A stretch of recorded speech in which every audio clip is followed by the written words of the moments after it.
And next meeting, Commissioner we'll Lansing. do the thing with Riley. Next recommendation. Which is when? Monday. Good morning. It is Monday, March the 1st, 2021, a couple minutes after 9 o'clock, and Commissioners Court is in special session this morning. Since this is a special meeting, we don't do the prayer and pledge, but we do always have public input. If there are anyone that would like to address the court about a matter that is not on the agenda, this is your opportunity to do so. And I know I've talked to one person. I don't know if you're going to... Mr. Fleming, did you want to address the court?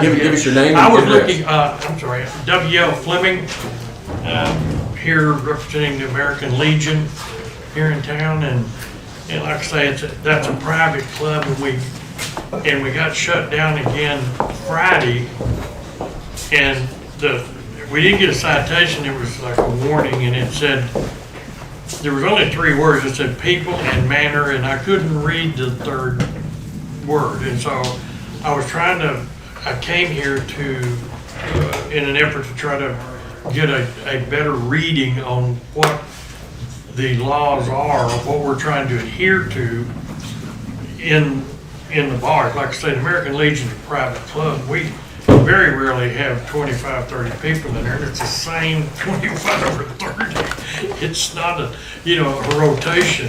And so I was just trying to get a better reading on that. And I believe, he was gonna give me a card to where he could, Deb Thomas, our emergency management coordinator.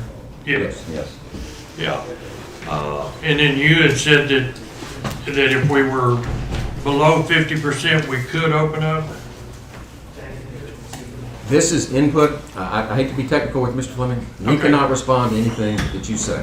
We are here to listen to what you have to say. Okay, sorry. When we do our comments, I will clarify what you're interested in me talking about, and I'd be happy to do it.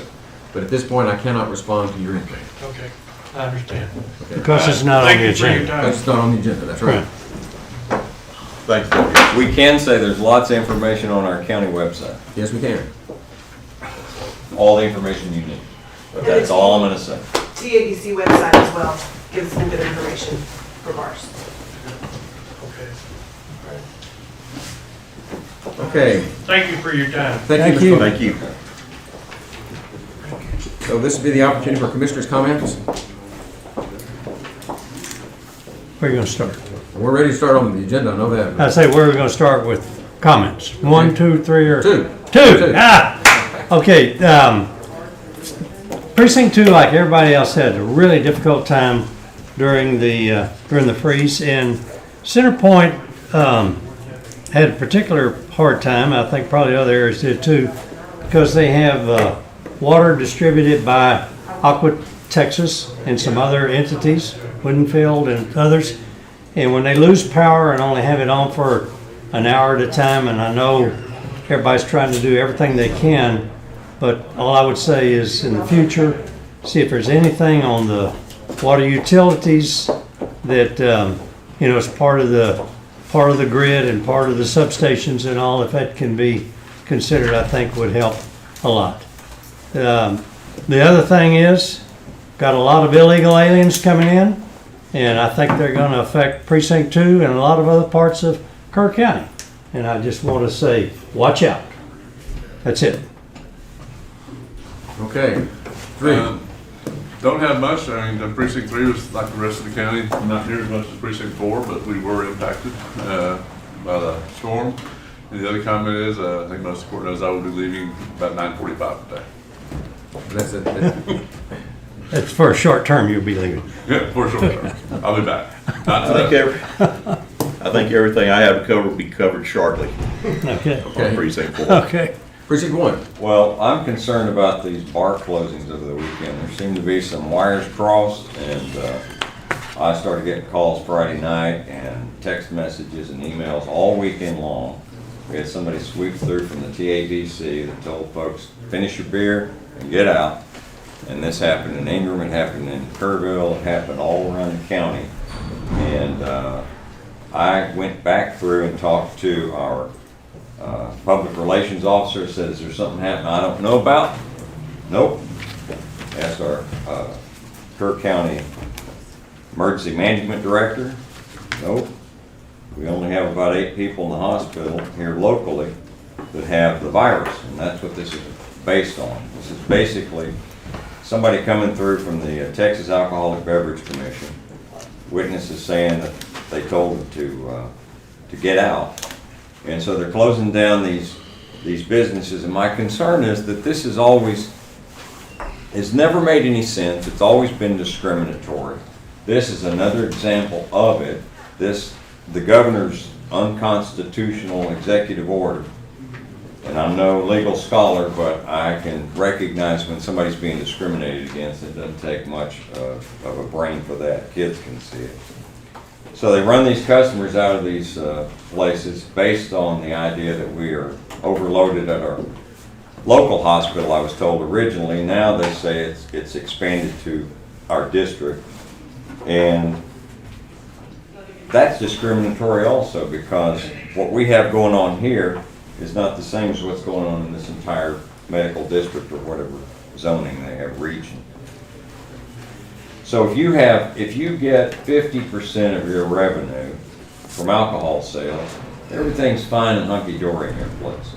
You get 51% of your revenue from alcohol sales, you've got to close down when there's too many people at the hospital. That don't make a lick of sense, folks.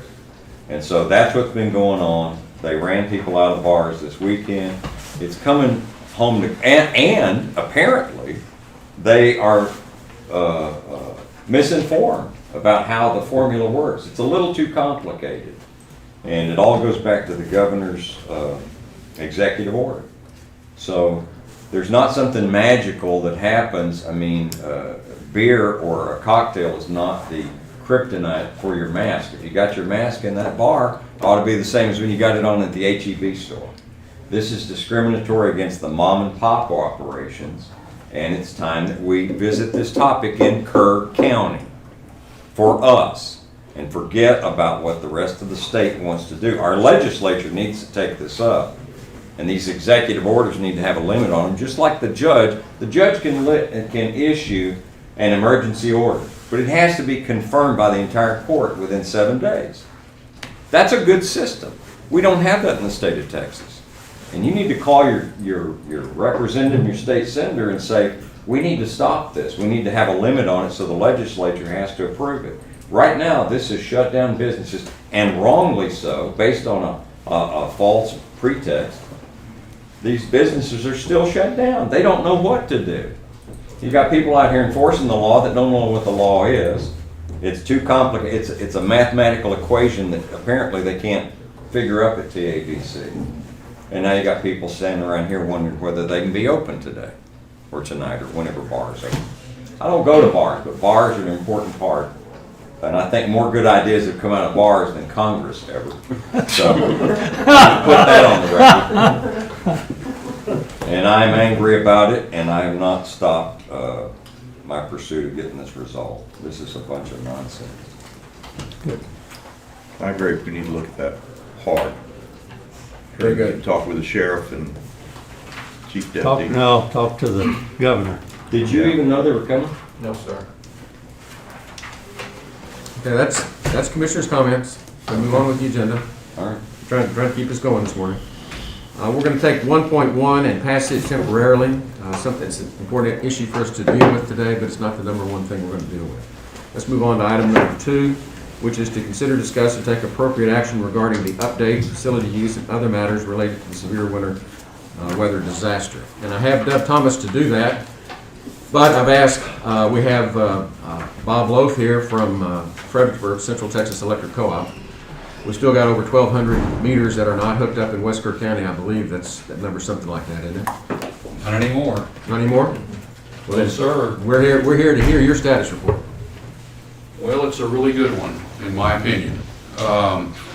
Yesterday was a red letter day, as far as I was concerned. We are down to, I believe it's on the map, 131 meters in Kerr County that are still out. We're about 1,250 total but only 131 of those are in Kerr County. We were able yesterday and you'll have the map to look at later. There are basically 3 areas, small areas, that are still out of power in Kerr County.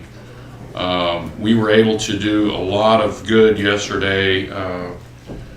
Down Highway 41, the damage wasn't nearly as bad the further south you got, so when we were able to get that 3-phase lit up, or made hot as the guys call it, there was a lot of stuff that we'd rode out and found there were little or no problems, took care of those quickly. And you know, I'm proud to stand here today and tell y'all that we're down to 130 here. We're fighting a little bit of weather. I would anticipate in the next day or 2 that we should have our total number 300-400, maybe less than that, hopefully. I don't know if I set the goal. I've done some television and radio interviews in the last week since I met with y'all, and I had set a goal for the weekend of being at less than 1,000 by this morning, and we almost got there. You mentioned 130 and 300 and 400. What are the units that you're talking about? 131 meters. Oh, meters. So, and Meters. so 1,000 is people? Is that what that is? No, 1,000 is total system wide. Kerr County is Oh, I got you. 131. Gotcha. Thank you. It's Gillespie and Kerr. There's Gotcha. about 1,100 in Gillespie County. They're still off. Well, in effect, what we've done, and there are a small number south of I-10, but we in effect have closed our gap from 16 north out of Fredericksburg to Interstate 10. And I can tell you that Harper area, if you look at that map again, there's a couple areas that are just in northern or southern Gillespie County, I guess. South of Harper, we're getting there. It looks a lot like south of I-10, and north of Harper, we're also getting in pretty good shape. So we're getting this thing narrowed down. We still have all of the crews working, so we're putting more people in these areas. They were the worst hit areas. We got some bulldozer work to do in some places, and you know, we're going to fight this thing till the end again. But coming over here, Kerr County is in good shape. We're almost done.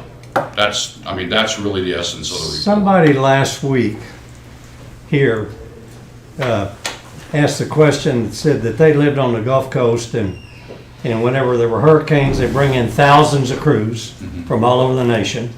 And he asked why that didn't happen in this area. What was the answer to that? There are several reasons. The main reason is that this isn't a hurricane. No, but it's a disaster. It's a different storm. A hurricane wipes out homes. Basically, you're not rebuilding single phase taps to homes. You're rebuilding main infrastructure. You're not rebuilding all those nooks and crannies that you would be doing in an instance like this. Trees, the down power lines. The problem we have different is in a hurricane, it's all gone. Here, we're having to pull stubs out of the ground, get them off, get the old wire off, transfer it onto the new pole. It's not the same as going and building a brand new line. It takes longer, there's more work. The coast, you can get up in a bucket and you can see 8-10 miles. In the hill country, there's a lot of places you can't see from one span to the next. Now, another piece of this is if you have nothing and you're just simply rebuilding, we're going in there and you get too many people in there and you're making stuff hot, you've got to do a good job maintaining and protecting those people. One of the easiest things that can happen in one of these situations is you can get somebody burnt or killed, and that's the last thing we want to have happen. There is a method to doing this. We're going out from substations and rebuilding and turning on. You can't go to the end of the line and pull everything up and turn it on, and it's going to get there because it's got to get all the way to the end. One other comment that I'll make. Well, let me ask you before you change subject. So, question is more crews. Would it have helped? No. Would it help you? No. So, if you had more crews, it wouldn't help. No. It wouldn't have made us go any faster. Well, they brought in You don't, A lot of crews. listen, 25. Yeah, but 25. the point the guy made last week was, you bring in, I thought you were crew short last week. You said you had 25 crews. we had 25, well, let's see, I was here on, I believe it was Tuesday. Right. And we're up to, and it depends on how you count crews. When we started, we estimated that we would start with basically 25 crews. We would reevaluate Tuesday or Wednesday. We really evaluated on Tuesday. I think we probably put on another 7 or 8 construction crews. Those are crews that entail 2 buckets and a digger truck, a pressure digger truck. K-Pub probably has a whole lot of trucks driving around, or they're not bucket trucks, digger trucks, that they have the auger Yeah. sits out over the top of the thing and drill. That don't work most places we go. You've got to have that big pressure digger. Okay? It slows things down having that extra truck and working through weather. And again, On the coast, they're digging in sand. yeah, It's easy, it's flat, it's it's sand. different. It's different. It's not the same. And I've got nothing but glowing comments from the contractors that we brought in. I think K-Pub, anybody who's in this business understands going to rebuild versus building new. There's only so many you can handle, and you have to be strategic in where you place and where you move those crews, and I think that we've executed as good as we could have. I can't tell you how proud I am, and the patience has gotten better. Most of the people that were still out, as of Wednesday or Thursday, were understanding because they had the damage. A lot of the people that were unhappy were people who couldn't see tree limbs and things laying in their yard and simply didn't understand that you've got to build this in an orderly fashion because you can't, otherwise you're not getting anything accomplished. But what I would like to say, and I'm not throwing any, this is a what if factor. 3 years ago, we held a meeting, LCRA held a meeting at Mountain Home Subdivision to start talking about a new Mountain Home substation. If that substation had been built, I don't think anybody been out of power past probably Wednesday. Because That we had to substation come, is for the Krez lines, right? no, it's not for our, Krez it's for our customers. Okay. It's for our members. Right now, the people at the end of the Midway Tap and down 41 are served out of the Harper Sub. Most of them are served, a lot of it's served out of the Harper Sub. Some of it's served out of the Ingram Sub. That would have made a difference because that substation, we go to start at a substation and you work out. If that substation had been in that area, and it was a lot of the people from Hunt that were fighting it, and still are. We're going to get that built, but looking back, it's one of those things that would have made a difference. One other thing that I would like to say, because our tree trimming process was brought up, I believe, also Tuesday. We've been spending $1.5 million to $2 million a year doing right-of-way clearing, and that hasn't. We've been doing that for 10 years. Our right-of-way, some of those contractors, and I wish I could bring all the people associated with this in here. Some of these contractors come in and said, Bob, your right-of-ways are cleaner than many of the co-ops that we go to work at. This was a weather event, and it needed to be done in an orderly fashion and in a safe fashion, and that's what we've done, and the map kind of tells you where we're at today. I don't remember the number last week. Don, you might remember. We were probably at 1,200, 1,300, 1,400. About 14.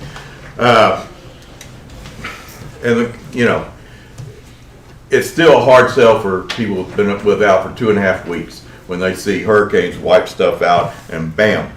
My parents went without for 10 days, and that was one of the worst, I think, in the Houston area one time. And it's a hard sell. People look at their place. I heard somebody yesterday say, man, I've lived here 27 years. They've only come by and done clean up the right-of-ways once in that time. Your poles have been suspect, they say. Mm-hmm. How often do you do inspections on those and what have you? That's the criticism I'm getting from the people out there with them on their land. this, the slow dance is hard to sell. I mean, Well, I agree with you, and I think another thing that, and the public doesn't want to hear it because they've been out of power. You're Right. absolutely right. The power went out the night the ice hit. We had 8 more days of freezing, snow. We had all kinds of events for 8 days. The rebuild didn't actually start until last Sunday. Okay, so you almost have to take a week off of where that was, and I know that's a difficult sell also. But we were unable to get crews from many places because they weren't releasing crews because they had problems of their own. To bring somebody from Florida is a 2-day drive to get here. I mean, you can't airlift that equipment in here. Did you replace with heavier duty, or did we put the same thing back in? Well, Have this happen again? Yes and no. Yes and no is my best answer. We rehung the wire that could be used. The wire that was older in a lot of places, we've replaced. We will continue and to look at that. We had projects. We've got a 10-year work plan where we've got projects identified and they're prioritized. And you know, we will, because of where we are and what we found, we're going to reprioritize some of that. So again, there's only so much you can do in a year. We probably spend $10 million a year on what I'll call infrastructure upgrades, doing things like you're talking about, converting single phase to 3-phase, upgrading wire in areas. I mean, those are things that are ongoing and Can people, is there a website chart or anything where people can see what the? no, we don't. We're because It's a co-op, right? if I put a schedule out there, Yeah, something can change in a month and things get shuffled, and then all I do is create a public stir. And you know, I'm halfway kidding when I say this. We have a lot of electric experts who live on our system that I didn't know about. I mean, this is much more complicated, much more dangerous than what many of our members really understand. I'm not a huff and fluff guy. I'm a straight. You're going to get the truth and nothing but the truth, and it is what it is. That's what I am. That's what I'm notorious for. well, Is this- with our county road and bridge, they'll tell you what roads they intend to repave in the next year, which areas they're in, which precincts. That's all pending weather and conditions and availability of materials, whatever. And it's not a bad idea. People at least know that this progress is coming. I can take it back and ask them how my operations people and planning people. I'm not opposed to looking at anything. We're going to sit down, and we've learned a lot from this. A lot in the communication area. I mean, we had talked, I don't know, 2 months ago, because I mean, you can get on that app and you can look, and you know, some guy called me and says, well, you should be able to email these people and in these different areas. Well, I can send out a mass email just like I do on the our billing. Facebook or anywhere else, but to get those messages to the right places is a lot more difficult. I think we're going to be able to get there, and like I said, it's something that we talked about. It's something that we need to talk to our software provider about. But there's going to be a lot of background work to get that system in shape and good enough to rely on. Then you pile on top of that, you have 1,000 new people. You got people moving in and out. It's going to be a tall task, but it's something that we want to explore and see.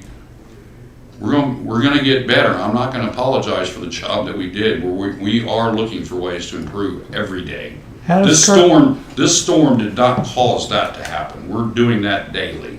How does Kerr County compare in people without services today to other places in the state? How does Kerr County compare to others? Well, there's 131 out. I don't know what's all over the state. I'm focused on my area. You don't have any I've got information from other I've counties? got 1,100 out in Gillespie County. Okay, so Gillespie's a lot worse than Kerr County. Absolutely. Yeah. Absolutely, and the damage was much more severe there. How about Now, before it. other co-ops other than CTEC? Okay. Well, I can tell you that I got a crew yesterday from Sonora that came from Southwest Texas Electric Co-op, and they just finished their putting things back together. I can go east, I want to say it was Friday, that Blue Bonnet Electric Co-op, 80-something thousand meters, said that they were able to release crews if we needed help. So they're back. They just got theirs back on, but they didn't have the ice event that we had. I see. The ice event that we had was much worse than anywhere in the state, anywhere. This area was worse than any place else in the state? Yes, sir. Oh, okay. Yes, Places sir. didn't get That's the an ice. It important wasn't thing to know. close. Okay. I mean, we were talking, I think the last time I was in here, about 1-inch ice down in some areas, Yeah. especially Harper and Yeah. South. There's a place that's about 8 miles out of Fredericksburg, out toward Mason, going toward Mason. And I was in county commissioner's court with them last week, and one of the county commissioners said he had 2 inches, Wow. 2-inch ice. I think it's an important thing for people to know that this had a worse ice event, this area, probably than any other place in the state. I'm not If that's sure a that fact. this isn't the worst ice event that any place in this state has ever seen. I see, okay. Not That's just an this important event. thing to know. I'm not sure that it's not worse than anywhere in the state ever. That's a very important thing to know. Yeah, I talked to somebody in Tarrant County last night that didn't get any ice, it was just snow. I think that is a big point, because that's what I was Yeah. going to bring up, is that unfortunately for Centex, they were the heart of the worst spot. Yeah, You know. And again, it wasn't, and we've all lived here for many, many years. This wasn't a normal ice event where Right. it comes and 2 days later it's 50 or 60 degrees. It was here for 8 days sitting on those lines. and these You're lines, paying the wrong preacher. But let me finish. I want to go back to 2 comments. One that I think Commissioner Blue made, and one that Mr. Lowe's made. One, I think Commissioner Blue made a comment, something about, will this ever happen again, based on the upgrades, things like that. The odds are an event like this will never happen again. And I think that, it is not reasonable to ask, I'm not going to ask businesses in general to do like what the EPA does, keep on changing more and more strict standards on electrical, on automobiles, or Right. anything else. You go for what is a bad situation, you plan for that, but you cannot plan for a catastrophe. You just can't do it economically. The other thing is that for the last 10 years or so, the hill country has been fighting power lines. And something Mr. Lopes has said, the Mountains Home substation would have solved a lot of this. So people have to understand that, if they want the services, which we all want. I mean, I don't want it in my backyard. I'd probably fight it if it was going across my ranch, but at the same time, it has to go somewhere. And if by the community as the big hill country fighting these things, it has an impact. And that's something that people need to understand, that, yes, we don't want it, but yes, we do want it. let me clear, and what something Commissioner Letts said, and I believe you said last week, this area the power lines are designed for 0 inches of ice or a 1/4 inch? Mr. Whitler was the one who made Okay. that comment. He's on the engineer side. Yeah, okay. We build for 1/4 inch of ice. Okay, you do, okay. We So- do, K-Pub Okay. does, So- utilities in general in And this area. back to Commissioner Letts, you do what's reasonable, I mean, you don't do 1 chance out of a million, okay? You do something less than that, probability. So this is designed, these systems are designed for 1/4 inch ice, and we had in excess of 1 inch of ice on lines. That's a fair Well, statement. Just being a structural engineer, it won't take it, it's gonna fail. So therefore, you design for a 1 inch of ice, the answer is no, because it may not ever happen again, and you play the odds. I mean, or else people be complaining about their utility bills. Well, or Why'd you design for 1 inch ice and you raise my utility bill by 40%? And to do that, and a lot of these places are big ranches, especially down here south of, and you may build, I mean, I can tell you, I don't know if I told y'all this story or not last week. I had my line crews from Mason and Lanham. I told y'all we didn't have any problem up there. They were in my area. They were actually north of Harper last week. They built 47 poles of single phase in 2 days. Wow. You know how many meters we turned on? A bunch. 6. Oh, okay. 6 meters, Yeah. 47 poles. That's like 8 miles. Wow. That's how many poles it took to get to those 6 meters. Yeah. That's correct. Yeah. But I'll tell you, those people, livelihoods are at stake. They're the just as ranchers. important as anybody else, absolutely. You know, I don't know if you know, but average cow needs about 10 gallons of water a day, okay? More, she's lactating. Sheep and goats, 1 gallon, 2 gallons a day. White-tailed deer, 1 gallon, 1.5 gallons. And we're hauling that to them now. People's livelihoods. I mean, if they have access to generators, they're spending hundreds of dollars a week in fuel. And so I'm not ready to just say, doggone, we were unlucky. You don't answer to Commissioner's Court. We have no oversight to you. Who do you answer to? I answer to my members and through my board of directors. Okay. What about Rex Brand is one of those 131 that are off, and he's I know, and I've 2 talked to years off Rex. of my board, and I mean, I know. Mark Reeve, I believe, my current board member from Kerr County, I don't think had power up until about 2 or 3 days ago, but he was able to, I mean, he texted me right away and said, Bob, I'm good, don't worry about me. I don't think he had power till 2 days. I still have 2 employees without power. So don't you answer a Yeah. PUC? It's the way that we build. It's the way we have to do this. I have 2 employees, I believe it's 2 employees, and I still have 1 director without power. Well, our frontline players, the Mountain Home Fire Department and Divide, have been on most of them don't have it at their house, or they may have it now, but. The Mountain, my understanding is, I wasn't there, my understanding yesterday when a lot of these crews left to go back, they went by the Mountain Home Fire Department to a bunch of screaming, happy people. Sure, your linemen have been fantastic, and the ones you brought in, Bob, but who's gonna critique this? Does the Public Utilities Board look into it? Because this has taken too long. And again, I just can't buy 2.5 weeks when others are devastated along the coast, and then this takes its drug out. They just think it's money. Trying to, you made a statement once in, I believe, on a conference call with Chip Roy and Kyle Biederman and others, and other county officials, that you were going to do it efficiently. To me, that means dollars. Could we have spent more dollars and got it done quicker? No, no. I don't believe so. That's a question for my operations people. Okay, I'm in charge of spending the money, but I don't think I've told them no yet. If Well, I have, I don't know what it would be. I saw my operations manager there was a crew that walked into our office, I don't know, last Friday, Thursday, from San Angelo, and they were looking for work. They wanted to come help.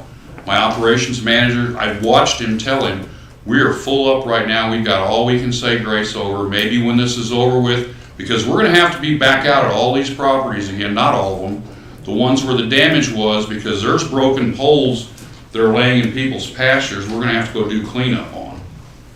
And that will take place later. The one thing I'm gonna go back and say, Mr. Harris, is we couldn't start rebuilding until Sunday. The ice had not melted. Okay, there's a difference between when it went off and when we could start effectively start rebuilding it. And so I hear that. I had somebody on the 15th day email me and said that they've been out of power for almost 3 weeks. It seems like it. Well, I don't disagree. Trust me, I'm living it too. Well, that's 3 work. We're in good shape. Yesterday was a big day.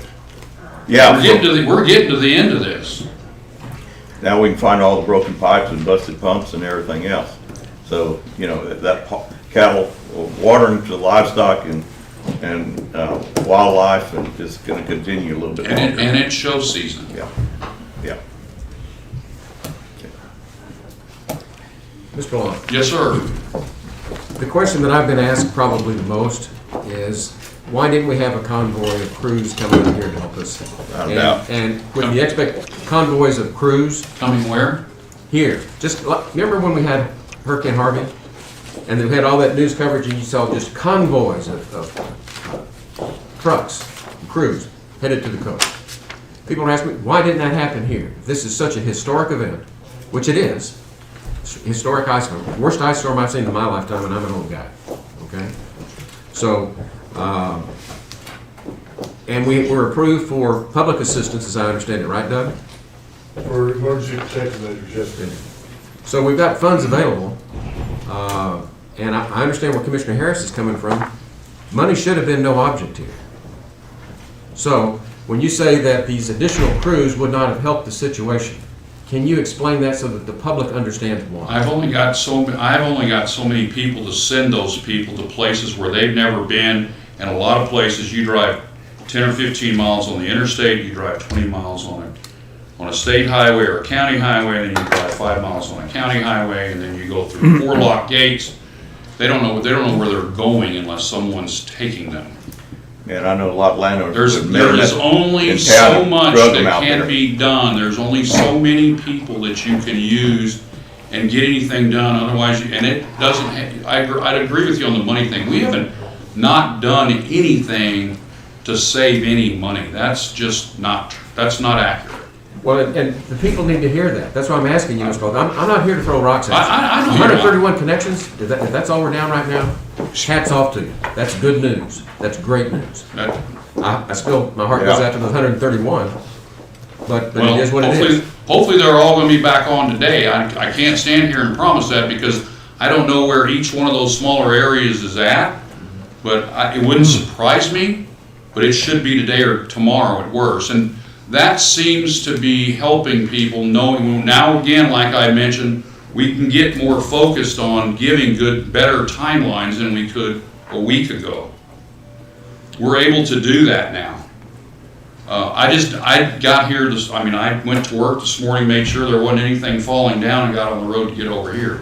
So I don't know what the status of those, there's 3, bigger pieces, and they're not that big, that are in there. They've been driven out. They know where the problems are at. The contract crews that were working on that other stuff the other day are now we're going to put more people on those. Another thing that I think that we did right, and you talk about we've done this with my people and with 3 contractors, 3 contract companies, because those people are used to working with each other. If I'd have brought 50 different companies in here, other than that, and had those people working together, chances go up somebody gets hurt. Somebody gets severely hurt. I wanted to ask you about that. You have staging and communications. Those things have to be done. If you send somebody out and you say you're going to take 7 miles of road or whatever and look for this many, how do you do all that? You got to get these guys set up in the first place, as you said, drive them to the location, have basically a pilot car that takes them there. Right. Okay, so you have to have some staging before you even get there. You got to meet them someplace. You got to stay in communication with them. Were you able to stay in communication with all of them? Yeah. What we did immediately, and that's a great question. I mean, we have been using iPads in our truck. Thankfully, we put numbers on those poles about 3 or 4 years ago. They're all numbered. So documenting or getting a good idea of what's at pole number whatever, this number pole is down, we can look on a map and see that. All of our contract crews, all of my crews have got iPads in the truck. Not each individual, but there's iPad per truck so that we can monitor where the crews are at to more efficiently move them. They finish a job, we can find where the next closest place is to go rather than sending them all the way across the county. Our management system has been incredible. It hadn't been in place more than 3 or 4 years. In the old days, you take a phone call and you write it on a piece of paper and you don't know where anybody's out in the field. It was a lot more dangerous when you start turning things on. This was it was a severe weather event, and the co-op has not shorted in any fashion. We're here to serve our members.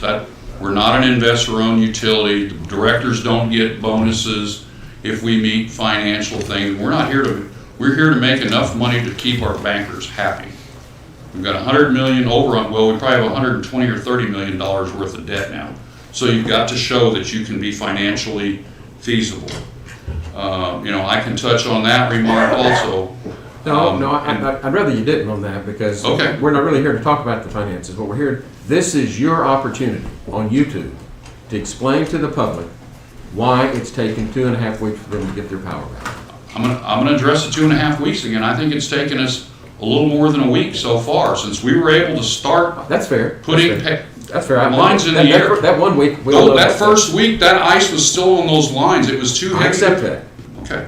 But this is your opportunity. They ask us questions, we don't know the answers. You're the guy with the answers. And we appreciate you coming over here. Thank you. Without a doubt. But this is your chance to explain to the people out there that have been going through these hardships. Because they're fussing at us. Trust me. You know they're fussing at us. They're fussing at both of us. That's right. But you're the guys with the answers. And so this is your opportunity on YouTube to explain to them why it took as long as it did.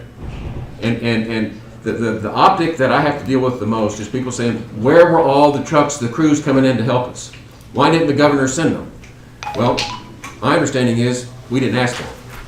You didn't ask for them, the crews. He did, he got 25. No, any more than that. Any more than that. We He's talking about the visual. We the asked, optics. okay, to back up, the event happened on Thursday night. The ice was on the lines. It made it impossible Agreed. to go and start, it made it impossible. And that went on for a week. I got you. So the That's a good rebuild explanation. actually started on Sunday. And I had 4 crews that we already had here that we were able to get out on Saturday and get just a little bit of stuff done. But I don't count it because it was so minor. Okay? We called in the number of crews that we felt confident that we could handle, that we could get iPads up for, and that was not real. I probably shouldn't have even said that because that was not a big deal. And we reassessed on Tuesday, and we added some more to get us to where we believed that we were in the best position to do things as efficiently and correctly and safely as we could. How many crews do you have normally, and how many outside crews came in? Well, that's a hard. Wait, no. How many Well, do you have normally? I probably have got 30 to 35 outside line construction crews, which are typically 3-4 trucks and 5-6 men. No, I'm just talking about, C-Tech has got X number of crews. Well- Let me ask my question. What is X, and how many more did you bring in? I have line crews that are 5 to 6 people. I have service crews that are 2 people. I probably have 8 or 10 service crews. I have engineering personnel and No, meter but- personnel. I mean, those crews, when you ask, some of those crews are only 2 people. Okay. So how many outside crews did you increase it by 3-fold, 4-fold, or 20%? No, I increased it by probably almost half, or a third. 50% more. Okay. I think that, I understand that the public's upset those that didn't have power. I didn't have power for, it was 3 days, not that big a deal. But people compare it to a hurricane and Harvey. No reconstruction started in Rockport for a week. So I think that you gotta give them the week. Yeah. In Rockport, it took more than 10 days to get the power up. Yep. So, I think that, I'm not saying that you've done a fantastic job. I think you've done a very good job from what I can tell. I think you brought crews in. It's a lot different when Harvey, they brought in crews from all over the state. Well, it wiped out 30 or 40 entire counties.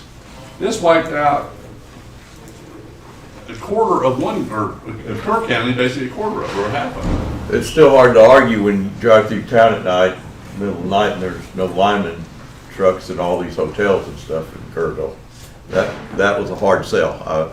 I had one guy send me videos pictures from hotel after hotel he drove through vacant. Anyway, And that's, Well, I There's talked no power. to one guy who worked till 11 o'clock at night, back out there at 5 in the morning. Oh, they're working That's the how much tails off. sleep he got. You don't pay for a hotel room with that, you sleep in your Right. cab in your truck. right. But we weren't getting it. The visuals were terrible. And That doesn't matter. all this form over substance, our country is in bad shape because everybody wants to see a picture of something. We need to actually get something done, and it doesn't matter what it looks like. That's right. If I got And trucks power out front of the wouldn't have been hotel, involved. that tells me they're not out there in the field. Perception's reality. Not to Well, me. again, front You're talking to the wrong your guy. linemen, hats off to them, relay that to them from us. Right.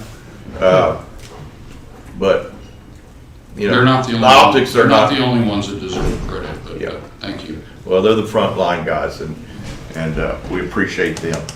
But, you know, the 2.5 weeks is just tough, Bob. Okay. I'm not at 2.5 weeks, but I'm not gonna argue with you. You know, a few But I hours. agree with how you're assessing. I got it. I understand. Okay. But that was the explanation that we needed from you, because we can't give those answers to the people out there because we don't know the answers. Yeah. We will, But the good news is, regardless of who spilled the milk, doesn't matter. We're cleaning it up. We're 131 away from being back where we need to be.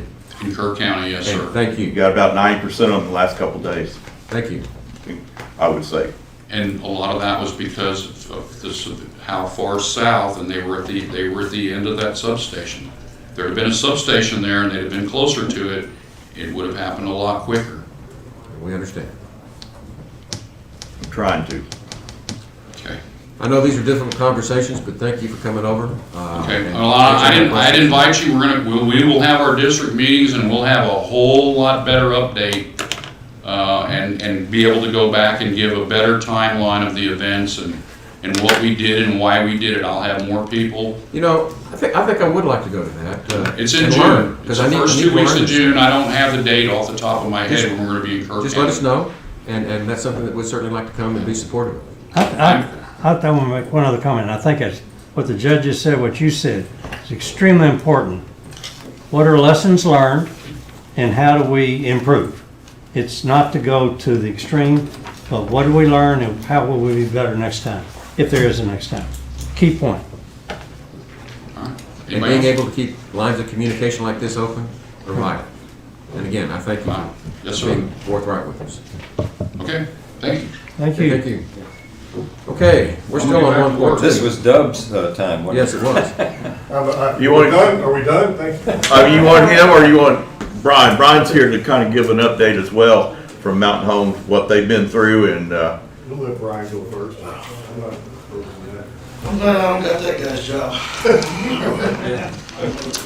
So, Tell us who you are, Brian. huh? Name? Tell Oh, us. sorry, Brian Alexander, Mountain Home Fire Chief, sorry. Saturday and Sunday, those guys did quite a bit, we had quite a bit put up. So I was one of those guys that went out to the linemen, because if you see those linemen, they're dragging. you bet. So I was one of them that praised them, so. Anyways, I do want to bring up a topic that a lot of people have complained about, is the code red. We had a meeting with the sheriff Wednesday. We came up with the code red, and a lot of people had an issue of why we were behind. It wasn't a behind deal. What the idea behind it was hoping that if a neighbor did have a cell phone working or a landline, that neighbor could go and tell the other neighbors what's going on about where to go for food and water. So to let people in the public know, it wasn't a late, it was just another plan to come up with another idea. So, We need everything working together. I mean, communication was lacking in so many different ways. Some might get some internet on their phone or something and nothing else, but a lot of people got nothing, and information was critical. yeah. So like I said, it wasn't an after fact, it was just something that Right, we we came can up and improve. talked about, trying to get the word out, so. What we're focused on today is really the status report. Where are we? Okay, We're gonna have a committee. We're gonna go back and completely dissect this thing and go back lessons learned, the whole thing. We're gonna do all of that. And we Okay. can improve these things, whether we do code red differently or not. But just kind of, how are the people doing out in your part of the world? so right now, the biggest problem that we're having is water, okay? Pumps are blown, water lines are broke. So to kind of give y'all more of a realistic idea, out of 14 guys that I've had nonstop, we have over 800 hours. So my guys are exhausted. So we now have 18,000 gallon tanker out in front of the station. We are in the process of working on a pump side to make it work, so if people need water for their livestock, toilets, whatever you want to call it, not drinking, they can go by there at their own free time. The problem that I have is all of us have to go back to work. We're doing this all for free. So what we're going to end up doing from now on is manning the station after 4 o'clock. The showers will be available after 4 o'clock until dark. Those people that are doing the showers are volunteered too. So they have their own lives too. So I came up with a plan that we're going to have everything pretty much open at the station after 4 o'clock. So from 4 till dark or later if it needs to be. If we have to shuttle water for a livestock, we will do it then. I would prefer that if anybody needs large amount of water, that we try to do it on the weekend. That's what we did all day Saturday and all day Friday until people get their pumps up. Hopefully with having electricity up, now people can call us and let us know what they need more. So we still have a little bit of food left over. Food's kind of calmed down because everybody's coming to town now. But drinking water, we're still giving several cases of drinking water out. So that's pretty much about where we're at right now. So like I said, I got to narrow it down now to more Pacific times. I know that may hurt some, but they need to understand that we have jobs, we have our own lives, I have guys that need to go back to their ranches, fix their stuff now too. So we're going to narrow down to those times, and so hopefully that's going to work out for people. So, Well, Brian, I cannot say enough how appreciative I am of y'all, Divide, Ingram, to some extent. I mean, they didn't have it as tough as your community out there, but hats off to you guys. appreciate it. Each and every one of them. I'm gonna plant a seed right now. In fact, I spoke with one other commissioner, and that was Commissioner Letts, and he agreed. When budgets come around, I'm looking at a big increase for y'all. Appreciate it. So, Do I have anything else for me? Just a thank you, a big thank you. Thank you. I did the 800 hours, 14 volunteers. That's averaging 57.14 hours per person through this crisis. And I haven't even Hats carried off. up mine, and mine are quite a bit more than a lot of my guys, but after I did the 800 last night, I was like, I'm tired now, I'm going to bed. Yeah. So, all right. Brian, hold on one Big second. We're gonna talk, and I talked to the judge a little bit earlier, see if we can get you some help with the watering, Okay. okay? Yeah. So we'll be talking later. Well, hopefully with the electricity up now, communication will help, so that would be better, because people can call and say, this is what I need. Exactly. And even though that everybody's getting their power back, now they gotta fix everything that's broken. Mhm, a lot. Yeah, okay, thanks, Thank you. Brian. Thank you, Brian. Doug, hold on. Jeremy Walther. I'm trying to get the people that take the time out to come down here and talk to us an opportunity to speak. Thank you, Judge. Jeremy Walther, 332 Clay Street, owner of Pint and Plow Brewing Company, also a vendor and an organizer and a supporter of the Kerr Farmers Market. So just wanted to provide just a very quick information on folks out in the county, producers, farmers, and ranchers, and what's happening at the Kerr Farmers Market. There are still some of our vendors that are without power. Hatton Hart Farm in Gillespie County is one of them. They planted 30,000 onions, garlic.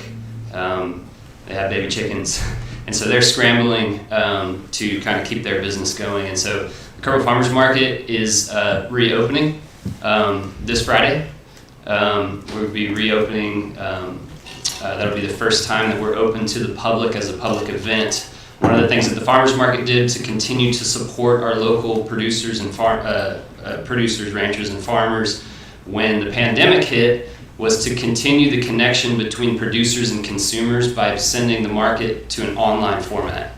And that really benefited those vendors. It allowed them to continue to produce and continue to get their products in front of people.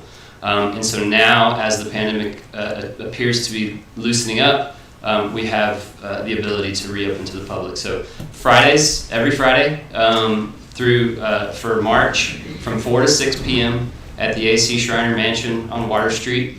And then April to October, we'll continue to go every Friday from 4 to 7.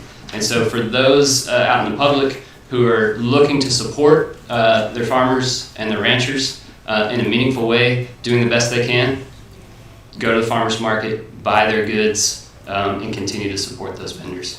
Thank you for the If you time. would Thank you give for us the those dates again so the public can. Yes, sir. So it'll be beginning this Friday, and every Friday in March. It'll be between 4 and 6 p.m. And this is at the A.C. Shriner Mansion on Water Street at the City of Kerrville Library Complex. And then April through October, it's every Friday 4 to 7 p.m. We get a little bit more daylight as summer comes on, and so we stretch the market to take advantage of that from 4 to 7. Okay. So from March to October, from now on, every Friday, beginning at 4 o'clock at the farmer's market. Hey, Jeremy, you live in Center Point, so what was your experience during all this storm to look at the other end of the county? Yes, sir. We were fortunate enough to only experience rolling blackouts Okay. in Center Point. We are on a private well, and my wife and I did some, some creative scrambling to keep that well going. So we never lost water. We had some neighbors that weren't as fortunate, that did lose water, and some pretty extraordinary efforts by some of the neighbors that did have water. And one of those neighbors was Mosty Brothers Nursery, right there on Mosty Lane and China Street. Brian spent about 40 hours of labor in the lead up to the storm to maintain his irrigation for his wholesale nursery, and was able to keep his well going. And so when we saw a lot of our neighbors losing water, he reached out and said, look, anyone who wants to from the community, come to the nursery, because I got water. Bring the biggest container that you have and fill it up, and we'll do that as long as we need to. Neighbors helping neighbors. Neighbors helping neighbors. And we experienced it at the brewery as well, and the sheriff's office was a part of that, and city departments were as well. And so it's still so many people that are struggling, but still even more people, I believe, that really want to help those people that are struggling. And the question right now that no one can answer is, what's the best way to help? And so I'm a big believer in one of the things that we can do is keep doing what we're doing, and keep doing all the things that have made us a community, including supporting our local farmers and ranchers. And the farmers market is a beautiful way to do that. And so I'm proud to be a part of it, and I'm proud of the community for supporting it. Thanks, Jeremy. I appreciate this. Okay, I want to finish this topic. It's been a long morning, but it's been important. And so, Dub, if you would, kind of give us the short version of your report, because I know you got, 5 pages of information to share? So, morning Judge, morning Commissioner, so yeah, I'll just I'll slow it down a little bit, cut it back, give you the Reader's Digest version. So, in response to the effects of the winter storm and the potential for further impacts, the Kerr County, Kerrville, City of Kerrville EOC was opened on February 13th. And that its priorities are in any EOC is life safety, incident stabilization, protect property, and then recovery. So we opened up the shelters. We had Salvation Army, Calvary Temple, First United Methodist Church, Ingram High School, Ingram Elementary, and the VA Hospital. Was basically our medical. If you had oxygen needs, we sent people to the VA. We had 2 in backup. We had B.T. Wilson and also the Hill Country Youth Event Center, but the event center was shut down for a while. We couldn't even use it as a backup because the septic system or the had frozen up. So near the end of all this, it unfroze and we used it again as a backup. So staffing and supplying the shelter with cots, blankets, and food and workers is definitely a challenge. Our 2 agencies that run our mass care annex, both the Salvation Army and Red Cross, of course, they had difficulty. Their volunteers couldn't get out. Salvation Army's froze up. They didn't have electricity, so they couldn't feed either. Fortunately, Delway and Calvary Temple Church was able to feed their folks for a while, and First United Methodist Church, David Payne and his staff fed their shelter, and I believe the rest of the shelters as well. They also, First United Methodist Church also provided some transportation for several long-term care patients that we had to evacuate. The transportation annex we were going to try to use, which uses the Kerrville Independent School District buses, aren't really set up for moving folks who aren't ambulatory and those types of things. So First United Methodist Church has buses that have lift gates on them, And we used those, and David Payne, the pastor, drove them himself with a police escort, from what I understand. As far as running the shelters, Kerrville Fire Department has taken shelter management, shelter fundamentals, and they were able to provide shelter managers for most of those shelters. The EOC was closed on February 20th. The weather cleared up, streets were improving, and people were able to start coming back into town and buy whatever they needed. We had 6 generators that were made available from the First United Methodist Church Disaster Operations Group. We farmed those out as best we could. I think Divide Fire Department got one. Don took one to Divide. I think Divide School still has one. I talked to Bill yesterday. And then we farmed them out wherever we could.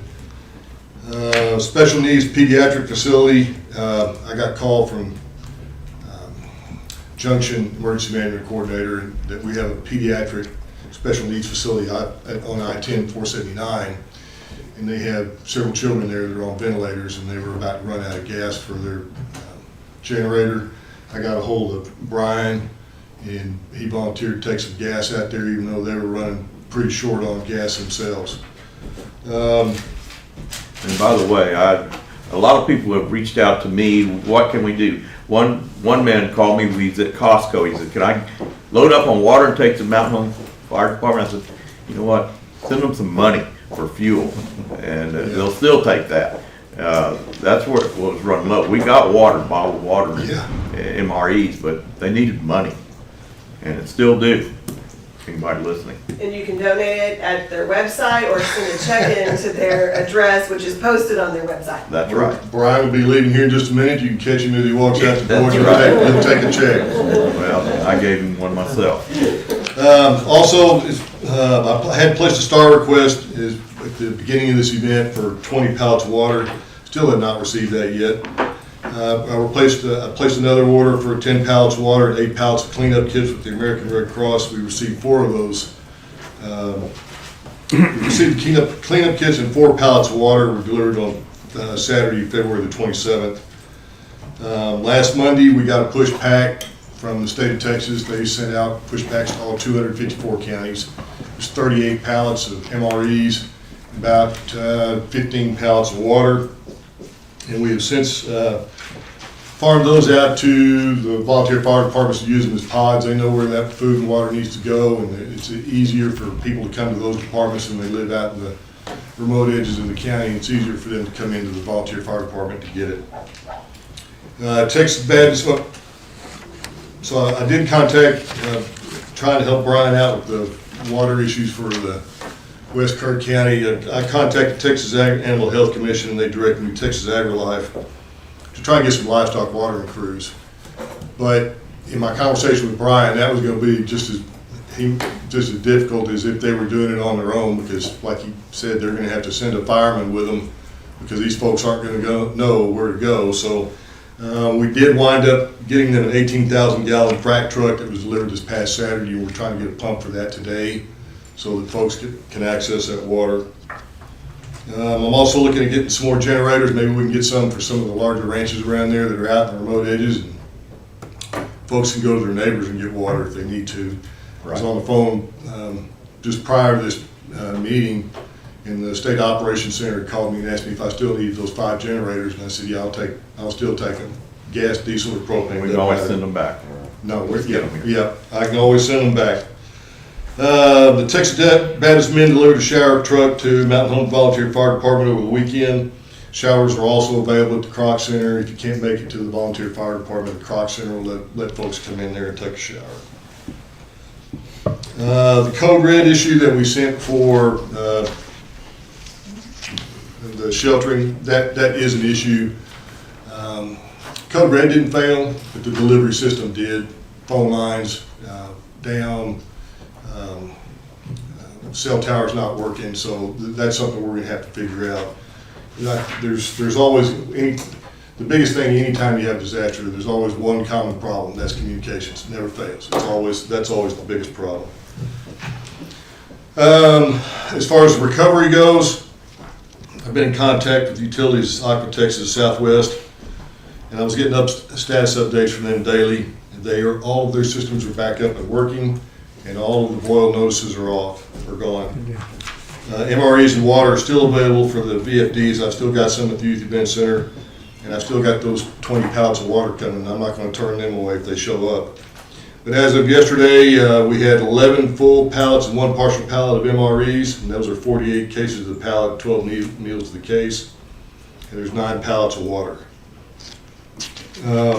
And that's at the youth center? That's at the Youth Event Center, yes, sir.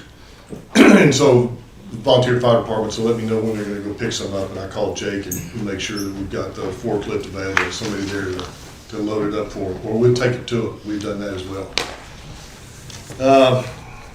The big thing that I want to talk about is individual assistance. On February the 12th, Governor Abbott issued a disaster declaration for the entire state of Texas ahead of the weather event. He requested both public assistance and individual assistance. And FEMA initially approved 77 counties for both public and individual assistance. But Kerr County was only approved for public assistance at that time, along with a couple hundred other counties. Let's see. We'd already been included for the disaster declaration for public assistance. We've been given a tool for everybody to use to report their individual home damages for businesses, to try and get us to individual assistance. So the website for individual assistance is https://ARC/IS/O_R_O_B. We've had that on the county website. It's been on the Facebook page.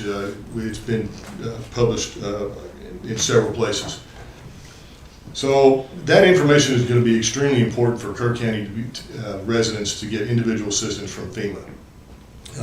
I can go on WebEOC and I can watch it real time as people are turning in their surveys. Hey, Deb, I didn't see that on the website. Is that, where is it? Is it buried in the website somewhere? It's under weather, it's on the, you can go where it talks about the special conditions, the updates. It's back in there. It's about the third icon down. It says weather survey. Okay. And also ought to be on a press release as well. I think we did do it. It ought to be on the Facebook page, county Facebook page. Just this past week, for those who do not have internet or cannot access the internet, there's a toll-free number that's been set up for that, and that is 844-844-3089. So Kerr County was included in the original declaration with the rest of the state for both public and individual assistance. And I know what's kind of sticking in everybody's craw is that Kerr County has not been approved for individual assistance. So there's a recovery call every day at 1 o'clock, and one of the county judges, I believe it was from Mills County, asked the FEMA representative what information did they use to base those original 77 counties into individual assistance. His answer was they used a best guess based on where they believed that the most severe damage was going to be. I think, don't tell them how many people thought the county dropped the ball on that deal, and sort of like the hubs for the vaccine. Right. Completely out of our hands. Yeah, it's all FEMA driven. So they guessed where they believe the greatest storm impact would be. Governor Abbott then requested an additional 31 counties to be included in individual assistance. Kerr County was not one of those, but all 31 of those were approved for individual assistance by FEMA. What does that mean, Dub, to the public not having individual assistance? That means you're stuck with your insurance paying it, or you're paying out of pocket if you don't have insurance for your repairs. And so the bottom line, again, repeat that on why Kerr County was not granted individual assistance? Because FEMA used their best guess. FEMA at the federal level? Federal Emergency Management Agency. In Washington, D.C.? Correct. So they didn't get information from somebody. The Region 6 office is in Denton, if you're interested. FEMA Region 6. Last week, Governor Abbott requested an additional 54 counties be approved for individual assistance, and that included Kerr County. Only 18 of those counties were approved, and Kerr County was not approved at that time.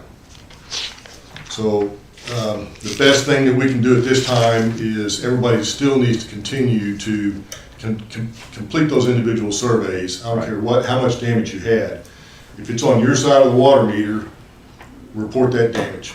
And just kind of give somebody, give a little bit more information. A review by a TDEM of those 31 counties that were approved in the previous approval, there was a common denominator among those counties. They found that the approved counties had 5 or more homes in the major damage or destroyed damage rating to be either uninsured or underinsured.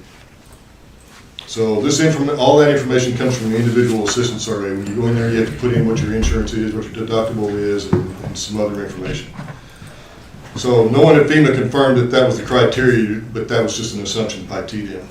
So as of yesterday evening, Sunday, February 28th, when I went and looked at what the survey, we'd had 231 total surveys turned in. This morning it was 238.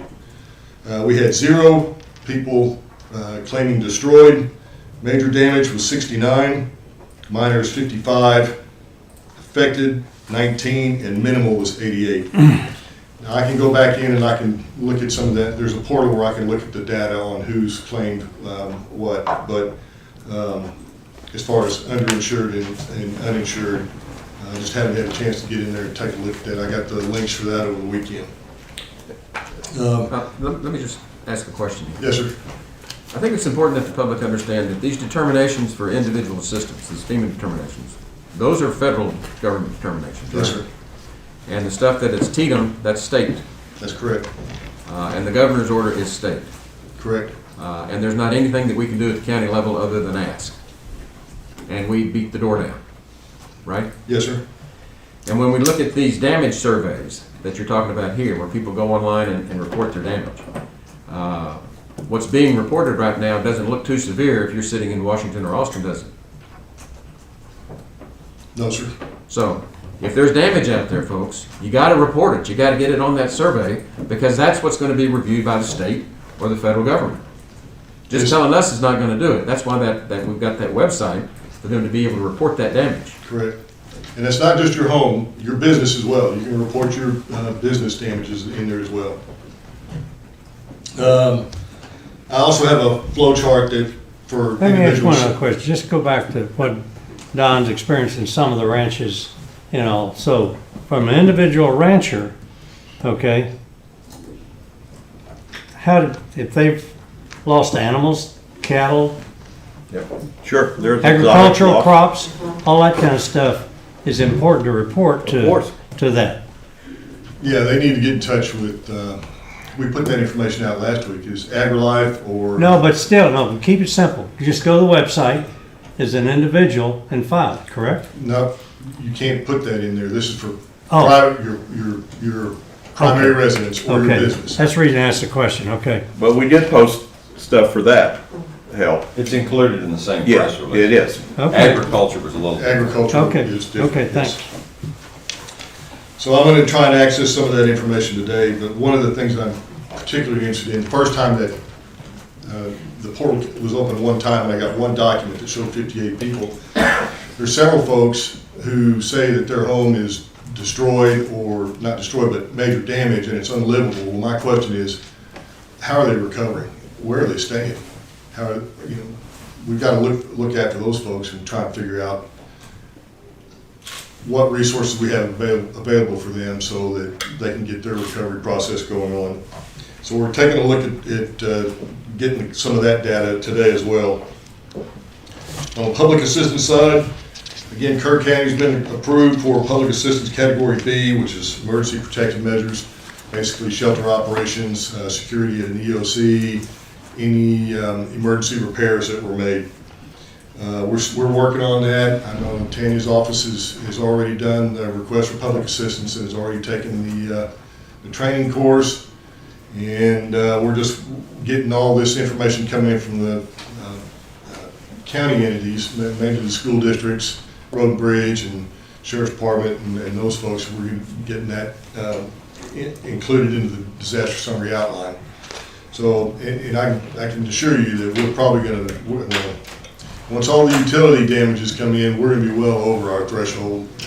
And that will, once all that information is in the DSO, that also helps the state get over their threshold and lets FEMA know that the state of Texas needs more than just category D.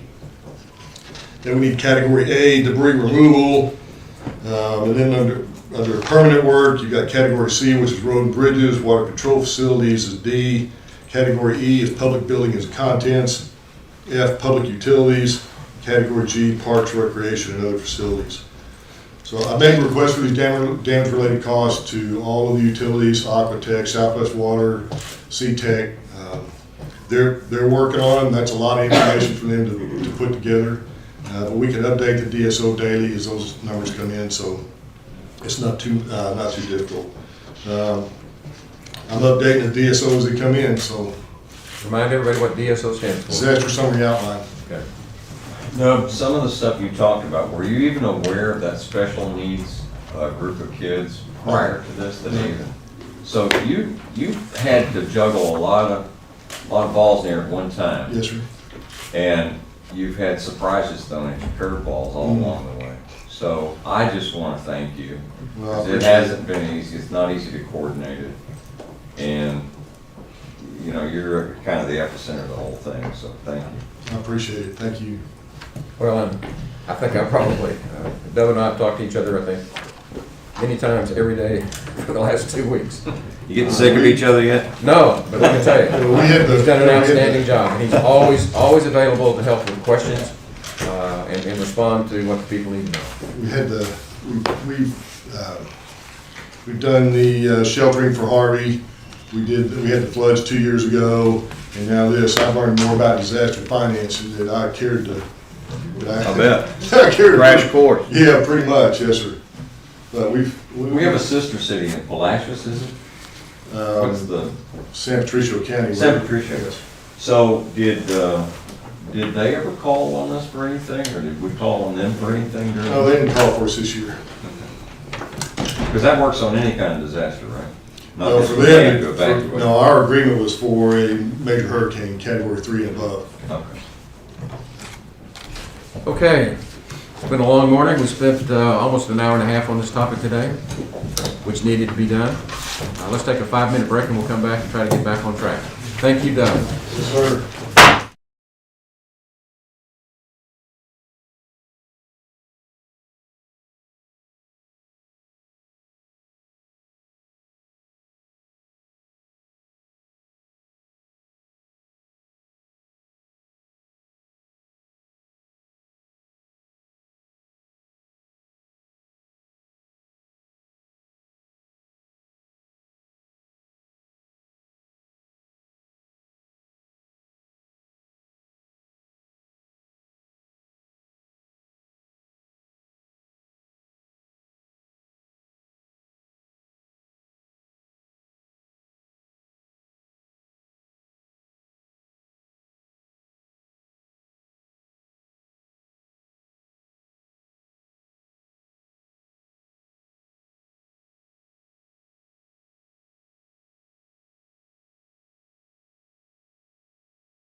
Before we come back to order, a couple of housekeeping things. We have a new conference telephone here on the bench, and the number for the public to call in is 830-792-2219. Let me repeat that, 830-792-2219, and the extension is 1056. And that's for the public.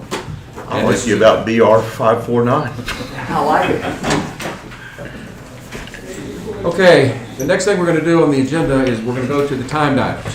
For those of you that are unfamiliar with how we do this, we have an agenda. We have we try to put things on there that are not timed so that we get to them when we reach them. But for the timed items, we have to break and take those because they are given priority. So the 10 o'clock docket, the first item is 1.13, consider, discuss, and take appropriate action for the court to grant a 15-foot wide utility easement to the Kerrville Public Utility Board across county-owned property on Spur 100 to serve the Kerrville Independent School District property located on Spur 100. Ms. Evans. I have reviewed this and worked with the attorneys on this. It's going to go through, they're running a power line, it's 3-phase power to the new ag barn that's being constructed out there. It'll be between Road and Bridge and the Little League field. KISD Ag Barn. Yes. Yeah, that's right. That's right. Yeah. And this was the best route to save trees and get the power to it. I think they're taking out one big tree and that's about it. I don't know which trees. I move for approval. Second. Okay, motion's been made by Commissioner Moser, seconded by Commissioner Harris, to approve the utility easement for K-Pub to access the KISD property located on Spur 100. Any discussion? Those in favor, raise your hand. 4-0.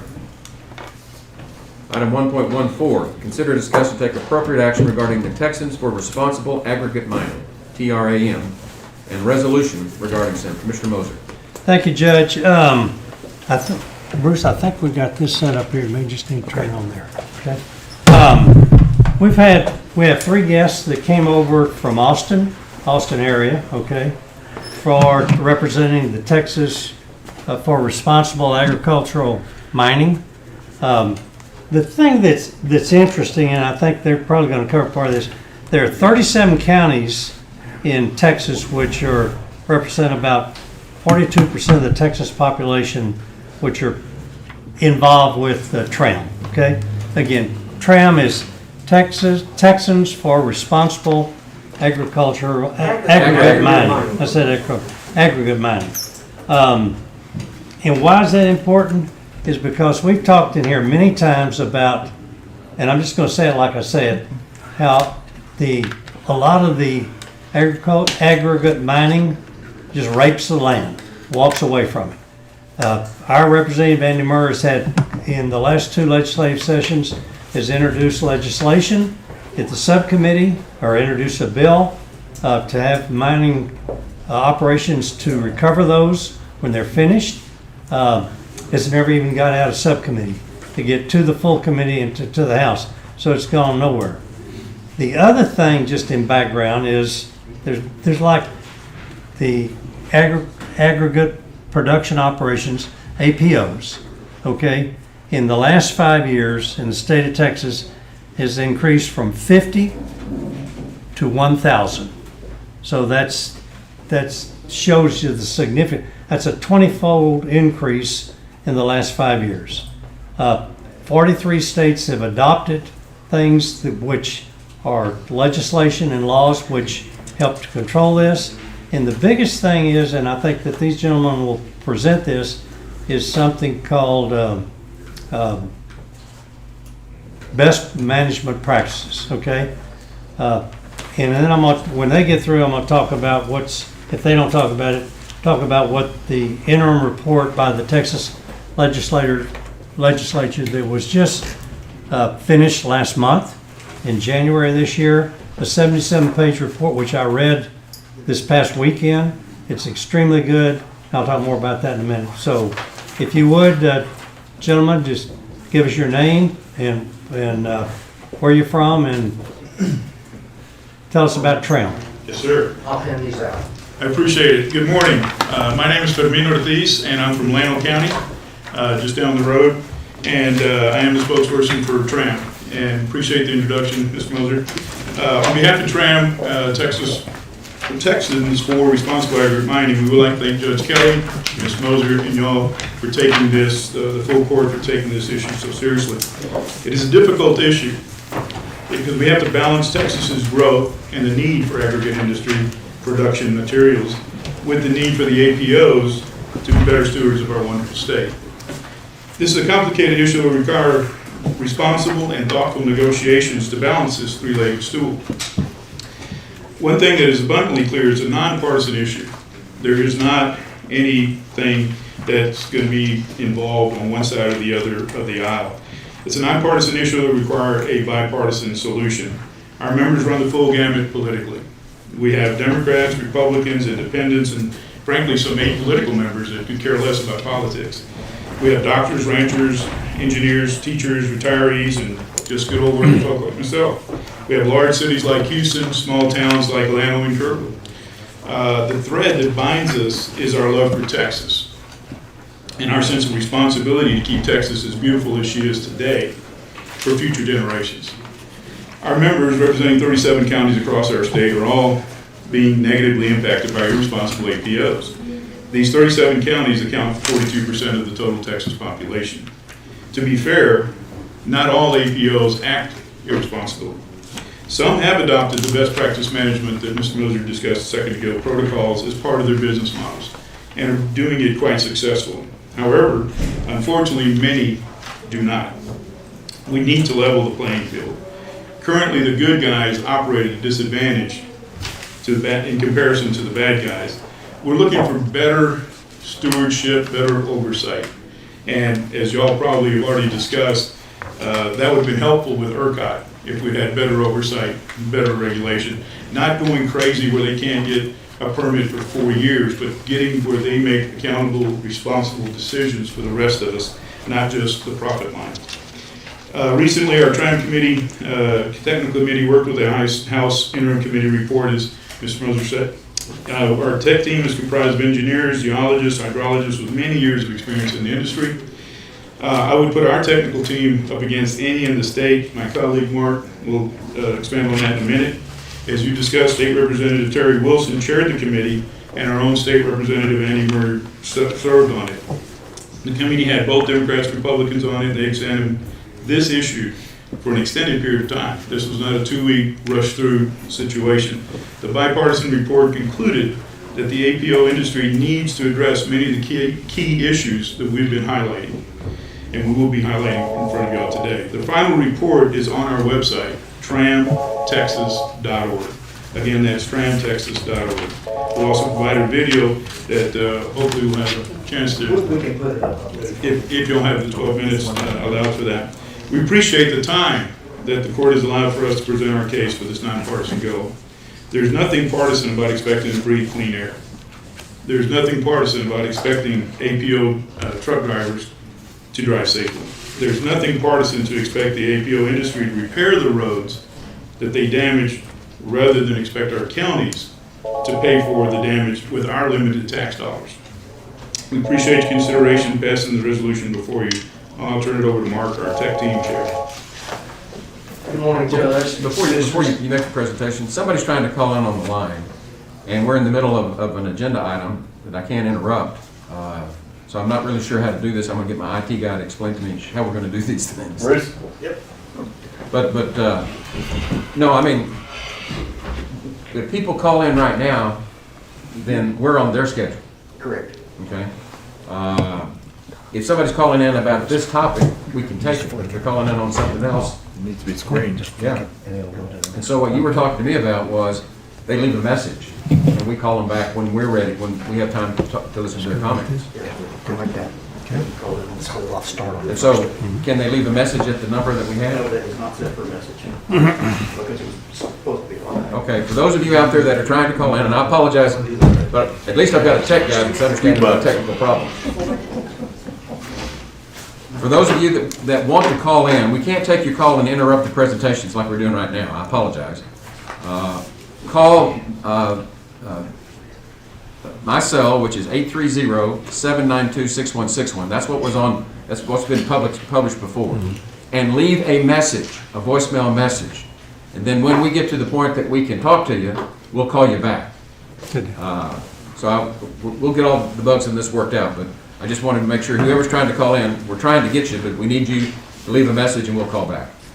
So, I apologize for the interruption, but as a tech man, I'm sure you understand our frustration. No problem, Judge. So, please proceed. Okay. You can take your mask off if you want to while you're Oh, talking. thank you. You can take that hat off too if you want to. No, leave that hat As long as you don't throw me into College Station, I'll be totally fine. Judge, commissioners, and staff, thank you for giving us time to talk about an issue that's really important to us.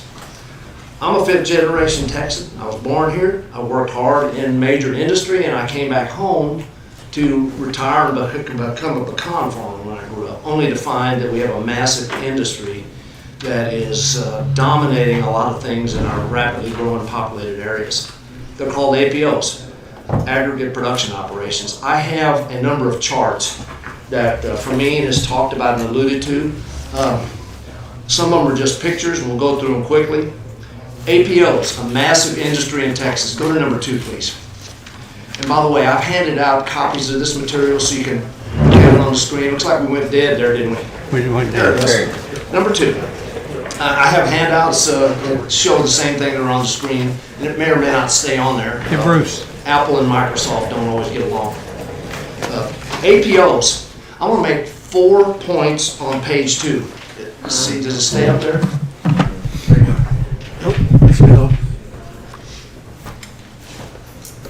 Well, we'll just go to the handout. Yeah, let's do the handouts. That was my fallback plan. Okay. Paper still works without electricity. I want to make 4 or 5 main points on this chart. I'm not going to cover all the details.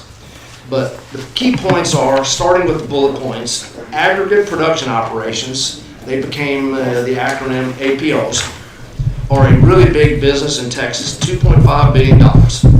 They cover the different activities shown: open pit mines, aggregate mines, sand mines, river basin sand mining, hot mix asphalt plants, and so on the list. The industry is big. It's 70% larger than the next state, which is California. It's growing rapidly to meet demand, and it's imposing on the nearby landowners and residents in ways that are not very equitable in our view. As Commissioner Moser mentioned, Texas does not have comprehensive APO regulations. And we'll cover that a little bit more in detail. But what it means basically is to mine or become an APO in Texas, you simply have to get an air permit for the rock crusher or the facility, and a stormwater permit for any runoff that may leave your site. And in the meantime, the mining operation, including the blasting, the trucking, the hauling of the large chunks of rocks to the crusher, is completely ignored in the Texas regulatory environment at present. So, lower left is a map that shows the 35 plus 8, 43 states that have either comprehensive or partial regulations applied to aggregates. Texas does not. In Texas, only uranium and coal mining are required to follow a comprehensive mine plan, environmental impact, water use, and so on, all the way through to reclamation, which means putting the land back in a state similar to the pre-mining condition. On top of all that, the APOs that are working here and moving here are large international, nationwide, and large local state companies. Lower right is a chart that shows these companies, and most of these industries are large. They operate in all those green states with comprehensive regulations. And yet, when you go to Austin and listen to them speak, they will tell you, or they will sound like a pig stuck under a gate, that we're going to devastate the industry, end up with shortages of materials to support our rapid growth, and so on. We feel, and we strongly feel, and have data to underpin that statement, that that is not correct. We feel like the industry is not even near its full capacity. In other words, the demand versus the capacity of the industry to generate demand, we think is somewhere down in the 2/3 to 3/4 factor. There's a lot of room there to add supply to the supply chain, even with comprehensive regulations. Last point on this chart, the industry is large and it has a really strong influence on the state legislature. As Commissioner Moser pointed out, bills are presented by our concerned representatives and senators, but they have a hard time moving through the process to become law. Okay, page 3, the TRAM organization. Fermin talked about TRAM as a large group. I'm going to just briefly mention some key points. TRAM is now 17 member groups covering 37 counties. I'll show you a map in a minute. And we're growing. There are a number of groups that we're talking to about becoming members and so on. We meet regularly. We have legislative, communications, and membership-focused committees, subcommittees, and so on. What's interesting, all of these members, once they become educated and familiar with the APO industry, realize that they're addressing the same issues and concerns, and I'll show you what those are in a minute. In the meantime, each group retains its individual identity and the current activities of that group continues in whatever fashion the group decides. TRAM's position, I'll cover a few key points here. We seek to use dialogue, education, and legislation to seek equity for all the stakeholders involved. We're working with legislators, state level, and good faith industry operators. Our goal is a healthier, safer, and more desirable community for Texans, as well as a more efficient APO industry that's aligned with the concerns of the communities. Fermin mentioned the best APO best actors tend to follow best management practices. Many do not. Unfortunately, best management practices are voluntary in this state. They're well documented, well understood by the technical and business leaders in the industry, but they're voluntary in this state and not always followed. And basically, our aim is to achieve equity for all stakeholders. It's pretty simple. We're not trying to put this industry between a rock and a hard spot or put them out of business. We're just looking for some middle ground. And we feel like we're way to the side of the APOs. We need to move it more to the side of the landowner and resident stakeholders. Fermin's statement at the bottom, bipartisan intervention to resolve nonpartisan issues is our goal. The next page is a map. Apologize, y'all may have seen this in pretty small text before. Hopefully this is readable. It's simply a map delineating the counties in Texas. There's 17 member groups listed in the lower left, color-coded, showing the counties in which these groups are present, 37 counties. And those counties account for 42% of the Texas population. And that's using 2019 and early 2020 census data. In other words, we have good representation across the state in the highly populated areas, and we're growing clearly large presence in the San Antonio, Austin metropolitan area and the Houston area. We're growing in the Dallas area. Okay, next page is technical team. This is where I started. I retired, decided to go back to my farm and be a happy pecan farmer and enjoy my beloved hill country. My dad was a farmer. He taught us to leave the land in better shape than we found it, and that's my goal, and I do that on my farm. Unfortunately, I found myself surrounded by APOs, and when I sought answers to questions, where are the permits, where are the public hearings, I found that's largely not the case. The entire regulatory climate is slanted to rapid approval, rubber stamping in effect, permits for these APOs. And that occurred to me with hot mix asphalt plants, aggregate mining, and now I'm going to have a concrete batch plant that uses the same techniques to avoid the public hearing and civil disagreement process that's present within the agencies. So I decided to look into this thing, and serendipity is a wonderful thing. I found that my 9 years of surface mining experience as the headquarters engineering contact for our Imperial Oil affiliate in Canada all of a sudden was front and center.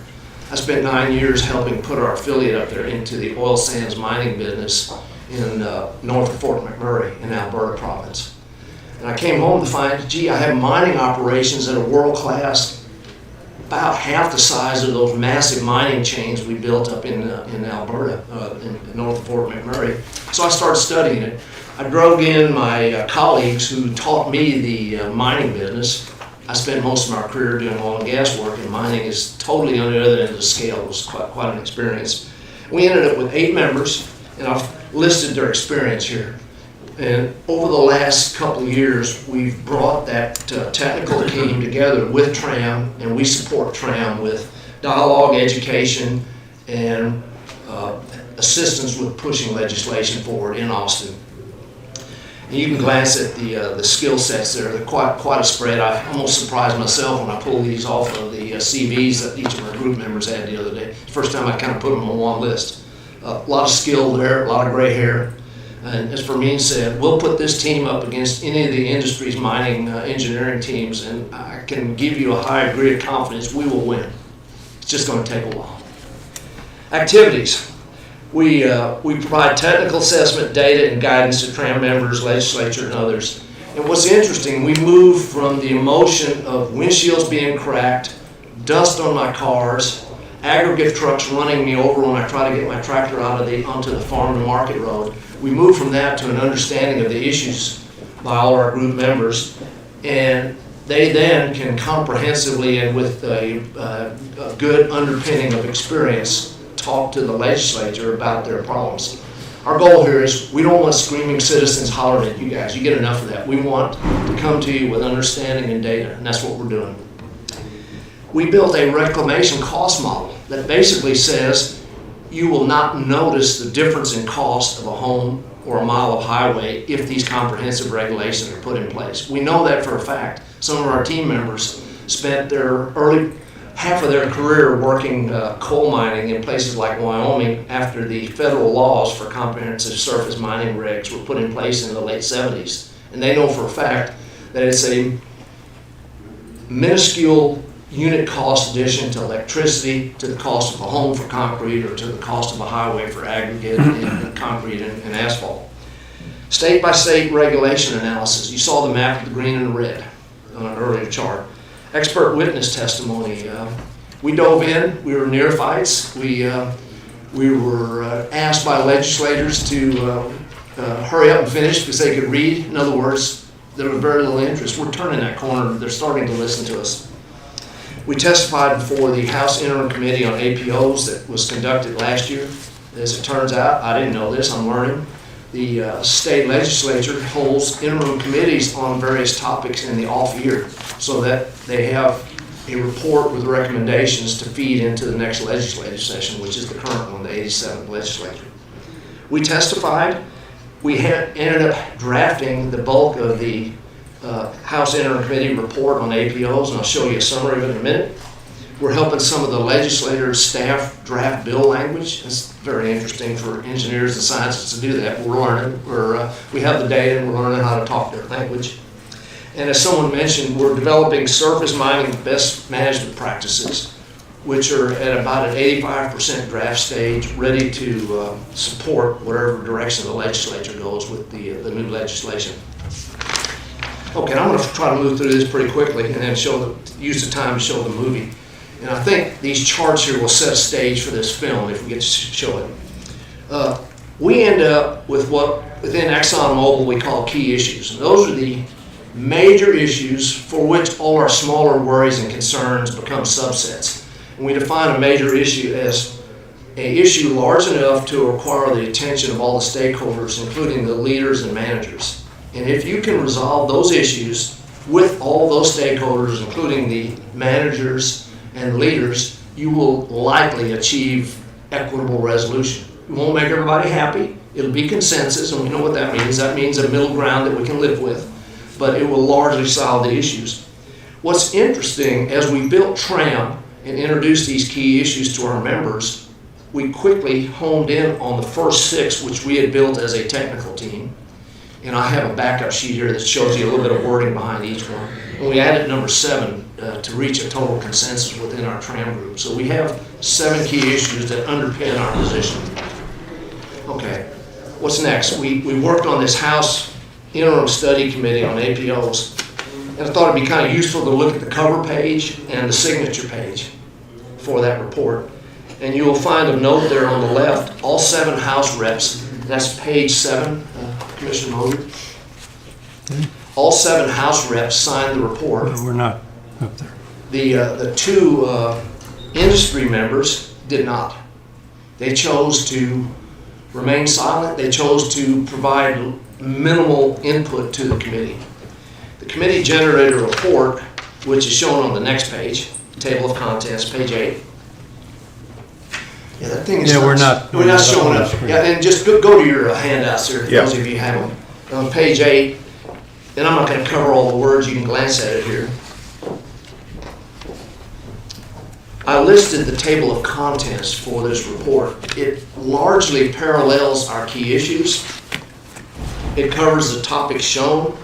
And what we found very interesting and a bit of hard work was to help build each of those sections, which down at the bottom there it says committee action, background, current regulatory schema or background, and recommendations. That report submitted to the state leaders has 40 total recommendations, all of which are detailed and actionable. Our feeling is if the legislature on the Senate and the House side submitted bills that said implement this study, we can all go home and practice being retired.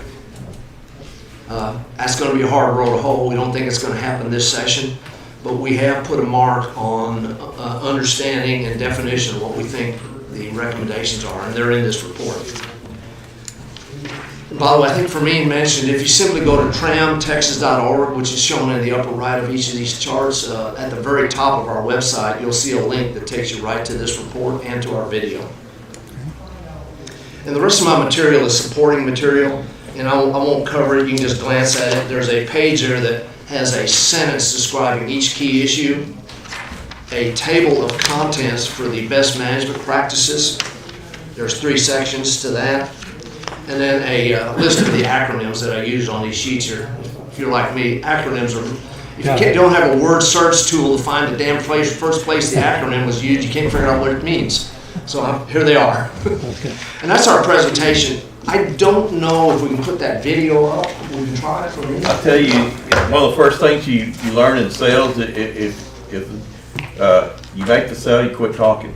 So that might be the case here. I think so. Yeah, that video is pretty simple. It's 12 minutes. It covers all of this stuff in a little bit of detail.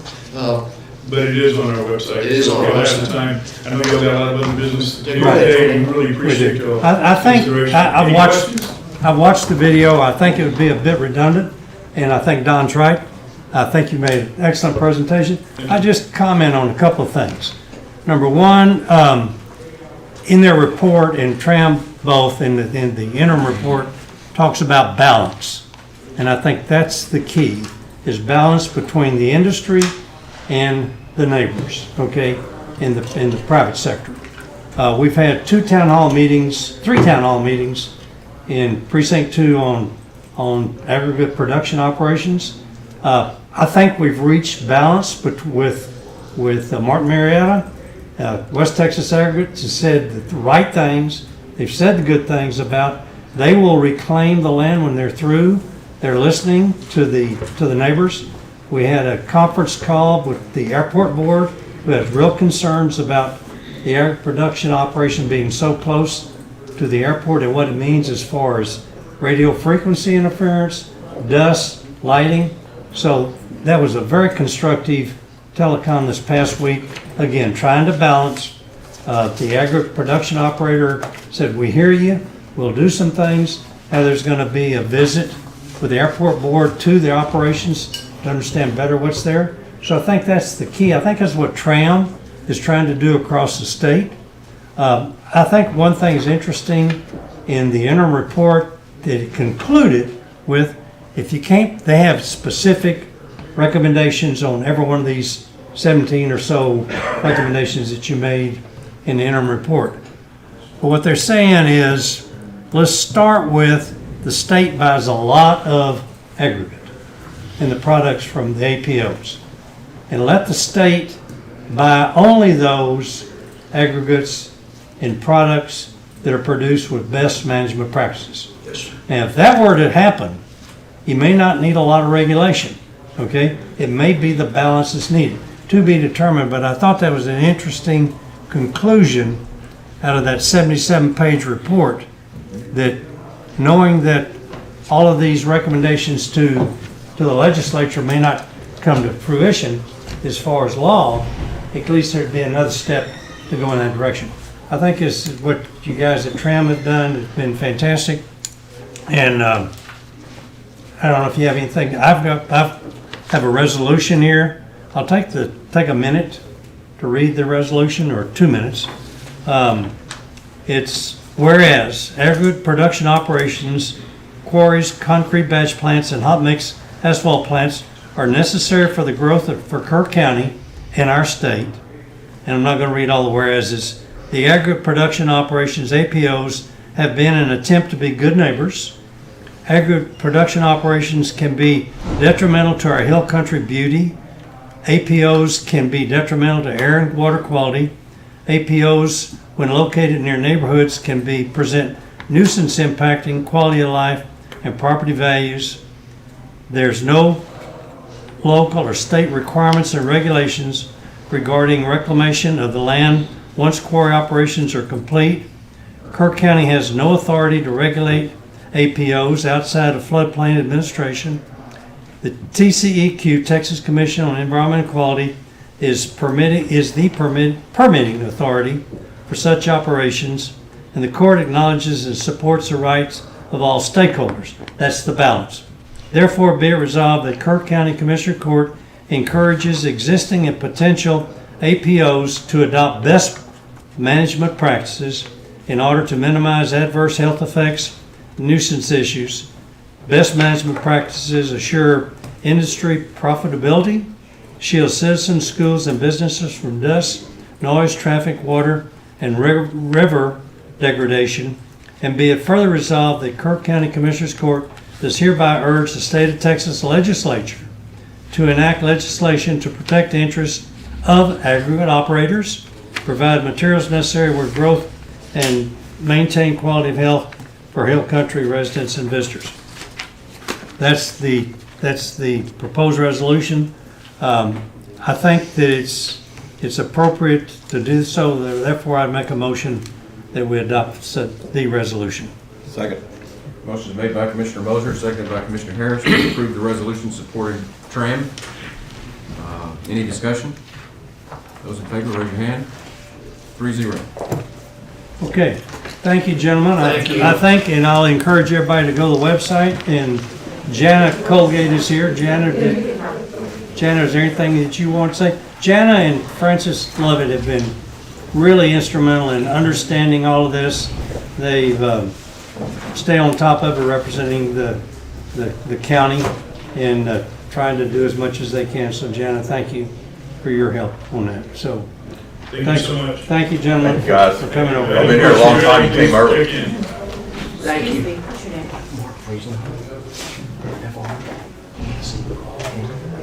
The last time item on the agenda, before we go back to the regular agenda, is item 1.15. Consider, discuss, and take appropriate action for the Commissioners Court approval. Sheriff, yeah, Kelly. Approval regarding 3 Kerr County agreements for storage of Kerr County-owned materials and/or equipment. And the locations are 150 Ace Reed Road North, 240 Southway Drive South, and 516 Kelly Creek Road. Ms. Hoffman. Thank you. I have 3 Kerr County agreements regarding storage of Kerr County-owned materials and/or equipment. These agreements, if approved today, will be good for 1 year from the Commissioners Court approval date.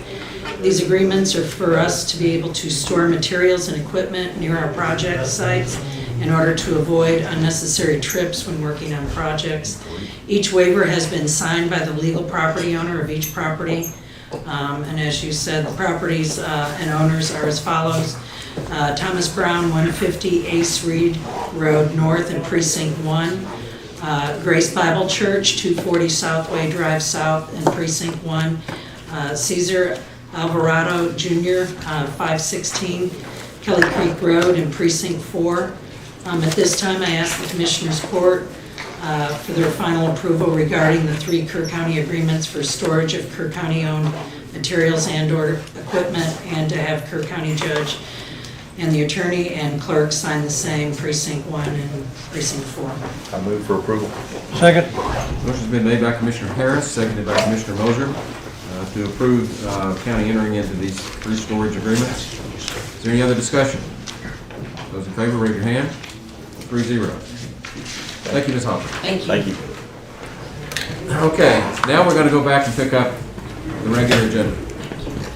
And let's just go ahead and start with 1.1. We passed that temporarily, so let's go back and pick it up.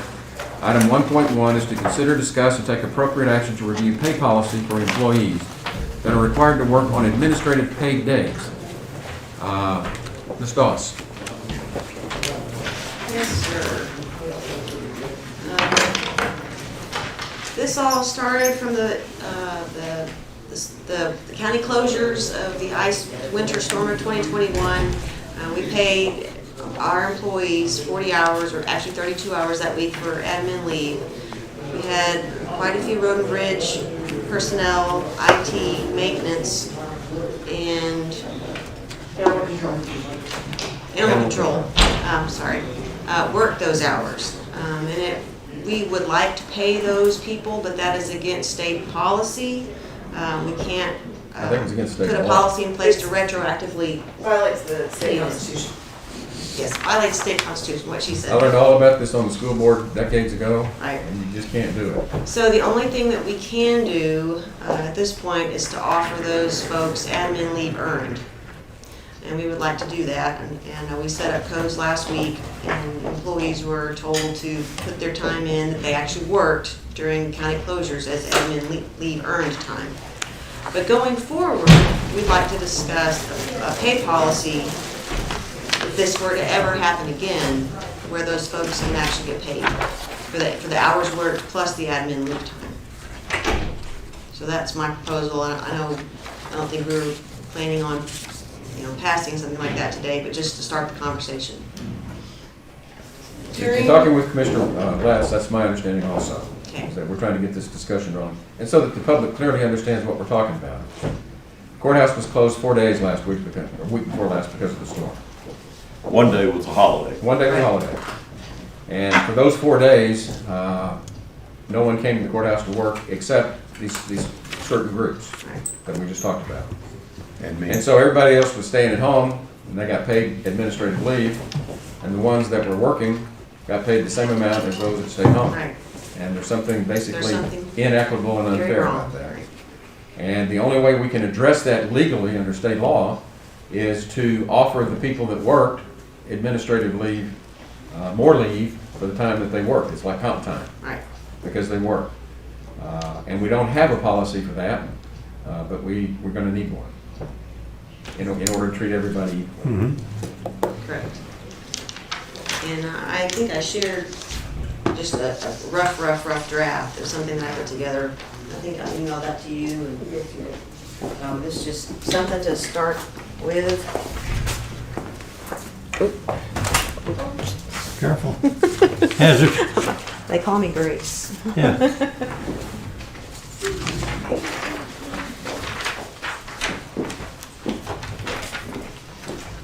So this was really an information agenda item. Correct. Okay, and this is a good place for us to start. Right. And for county employees and for the public to know that we do plan to put a policy in place to address this inequity. Okay.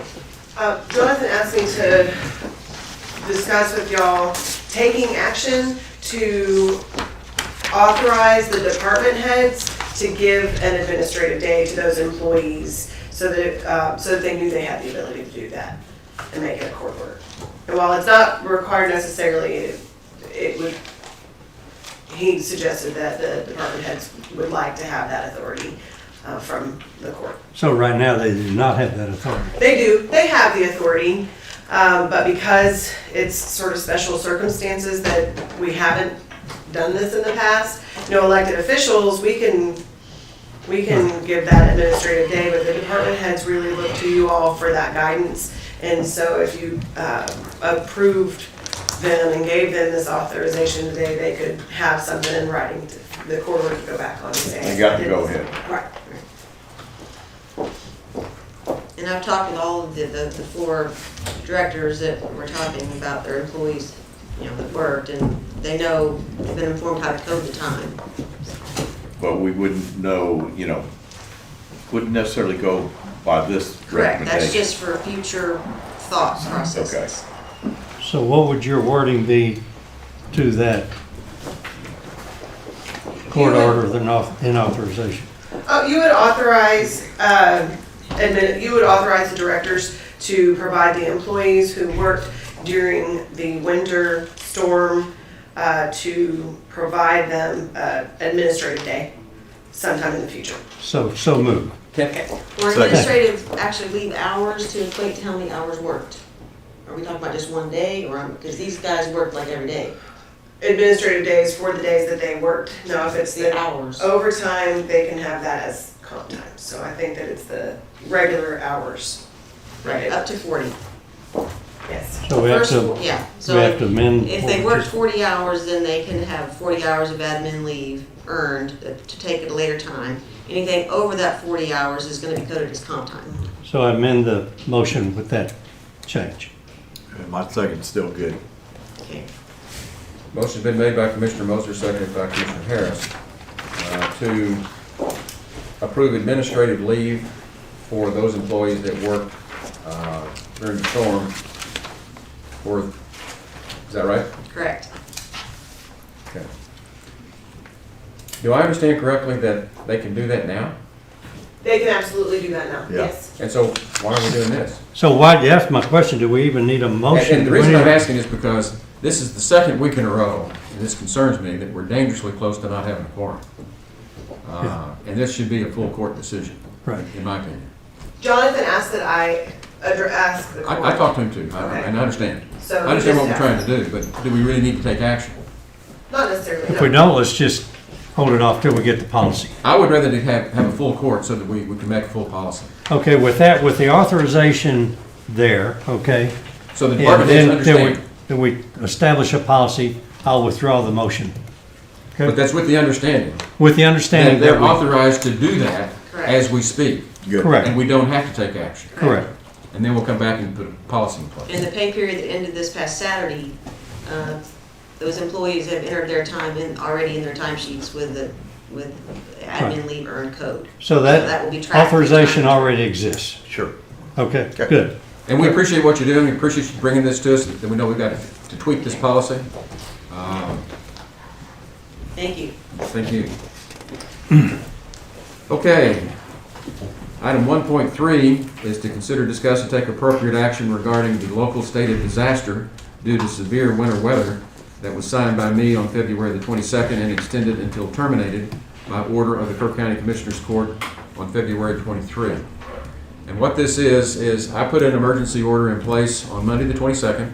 We had an emergency meeting on Tuesday the 23rd, in which the court approved that emergency order. And the purpose is, and that will continue until terminated. So we have to revisit this, and it's good for 7 days. So we have to revisit this routinely to see whether or not the court wants to terminate it. My recommendation is that with all the claims that we're filing and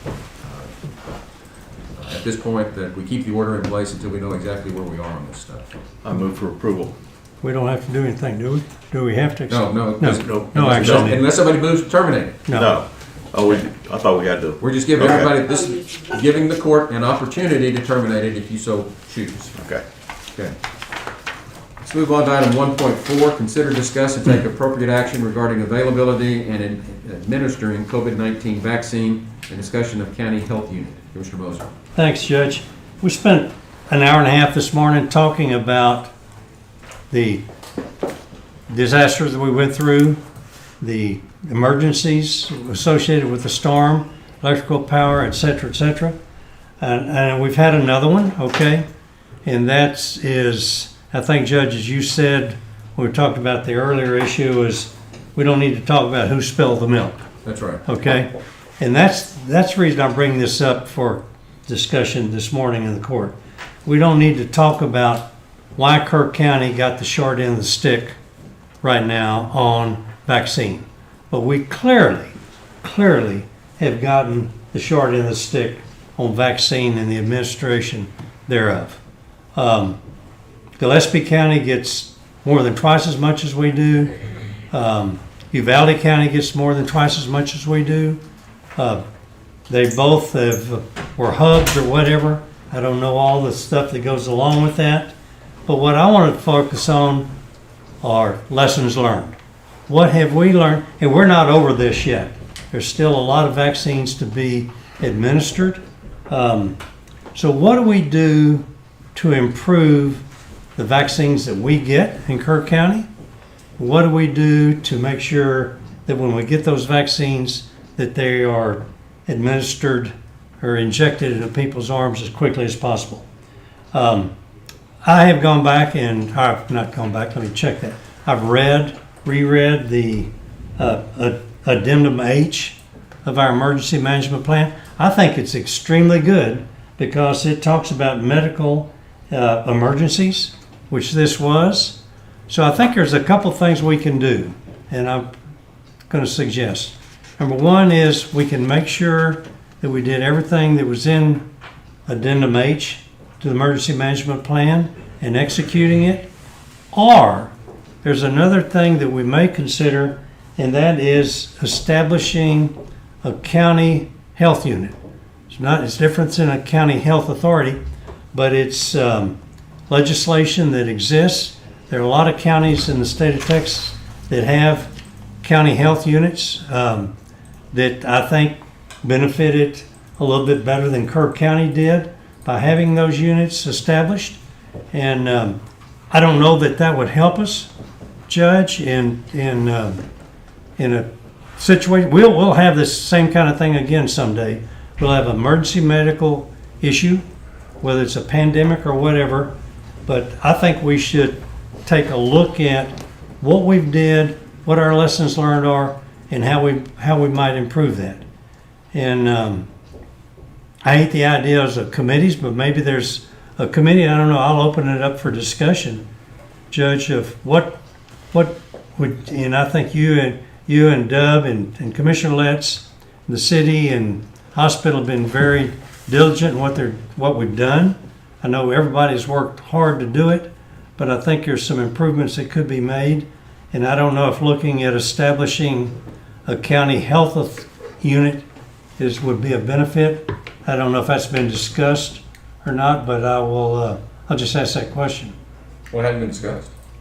This is the first discussion about that. Yeah, okay. It may be something, again, I'm not here to criticize or anything. I think everybody has done everything that they can, but like still we have a lot of people without power. We have a lot of people without vaccinations too, because we haven't got our fair share of the dosages.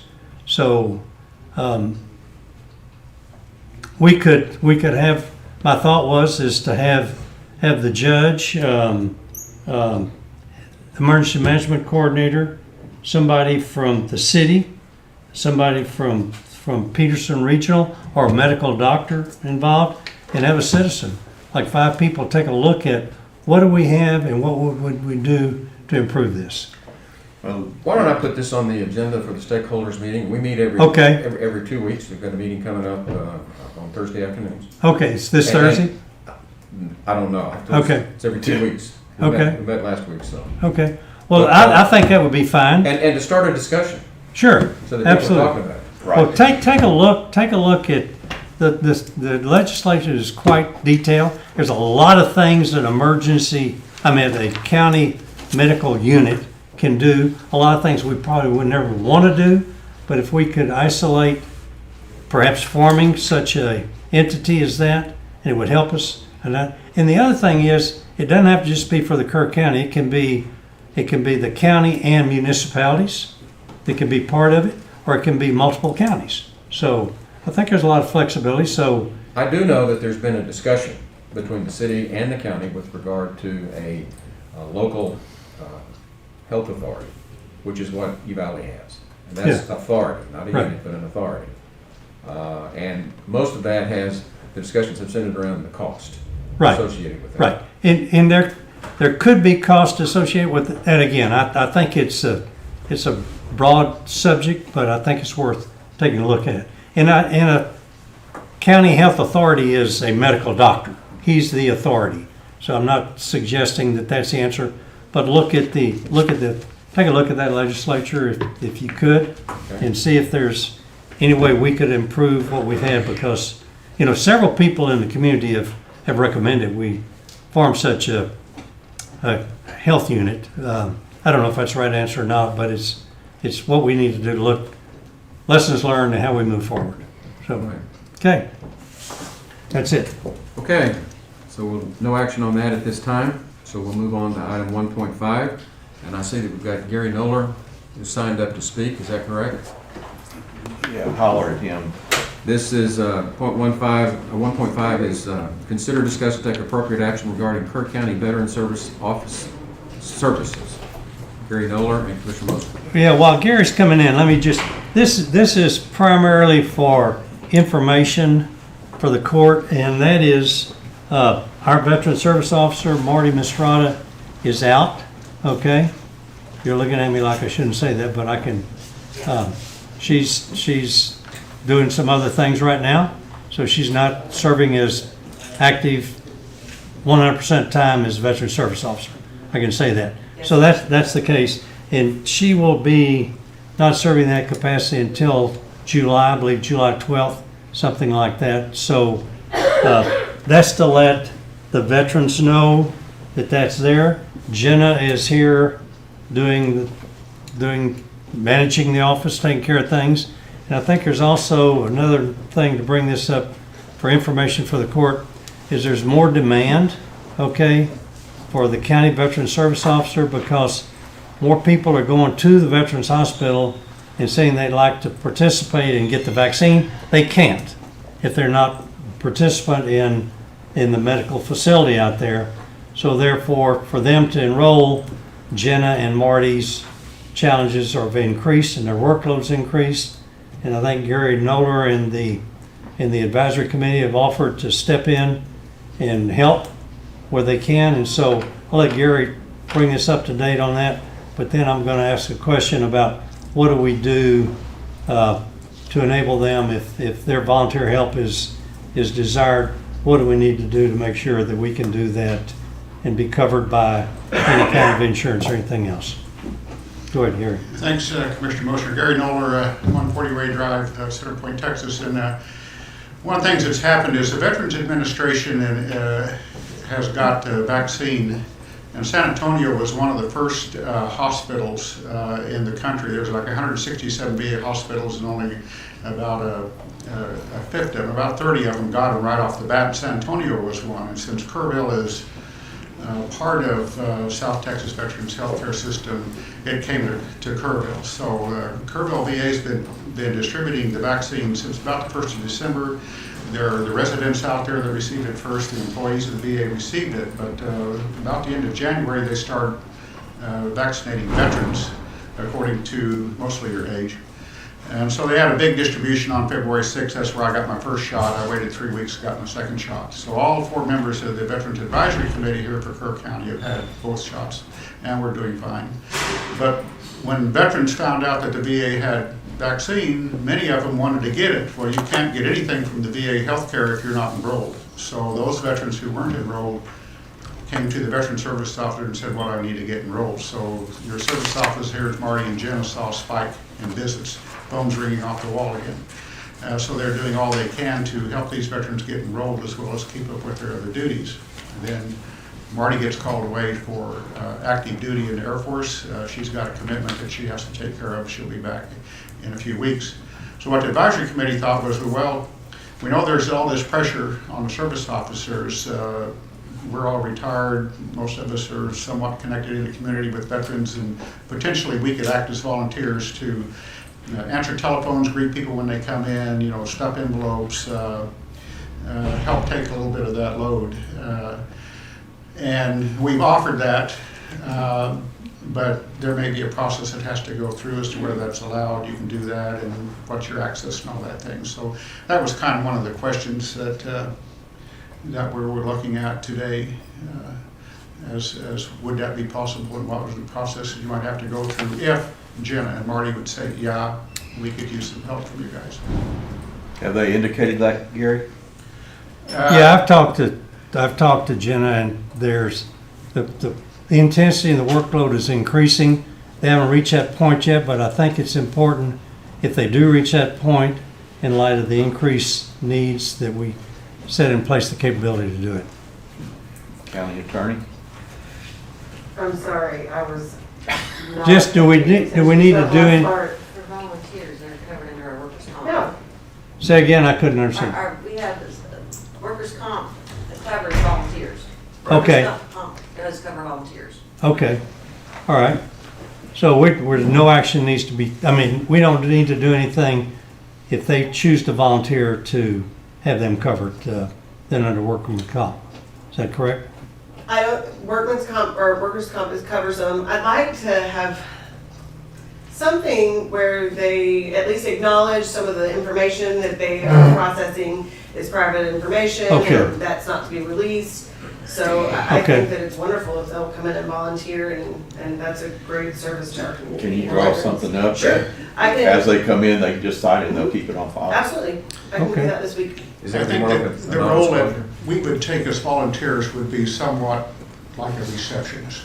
Sure. So you answer the telephone, yes, we'll take a message, thank you very much.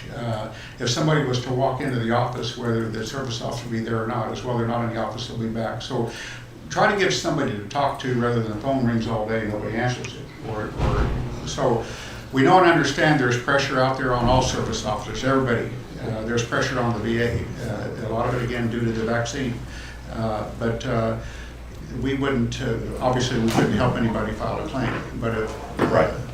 so it would be more equivalent to what a receptionist would be, is to kind of just help the flow of doing a little bit of prioritization on who needs what and stuff like that. Okay. So we may not need to do anything special then as far as. It wouldn't hurt, just maybe possibly overhearing conversations or what have you. You know, it wouldn't be a big deal. Okay. So no action? No, I think it's just a recognition that they're there to volunteer.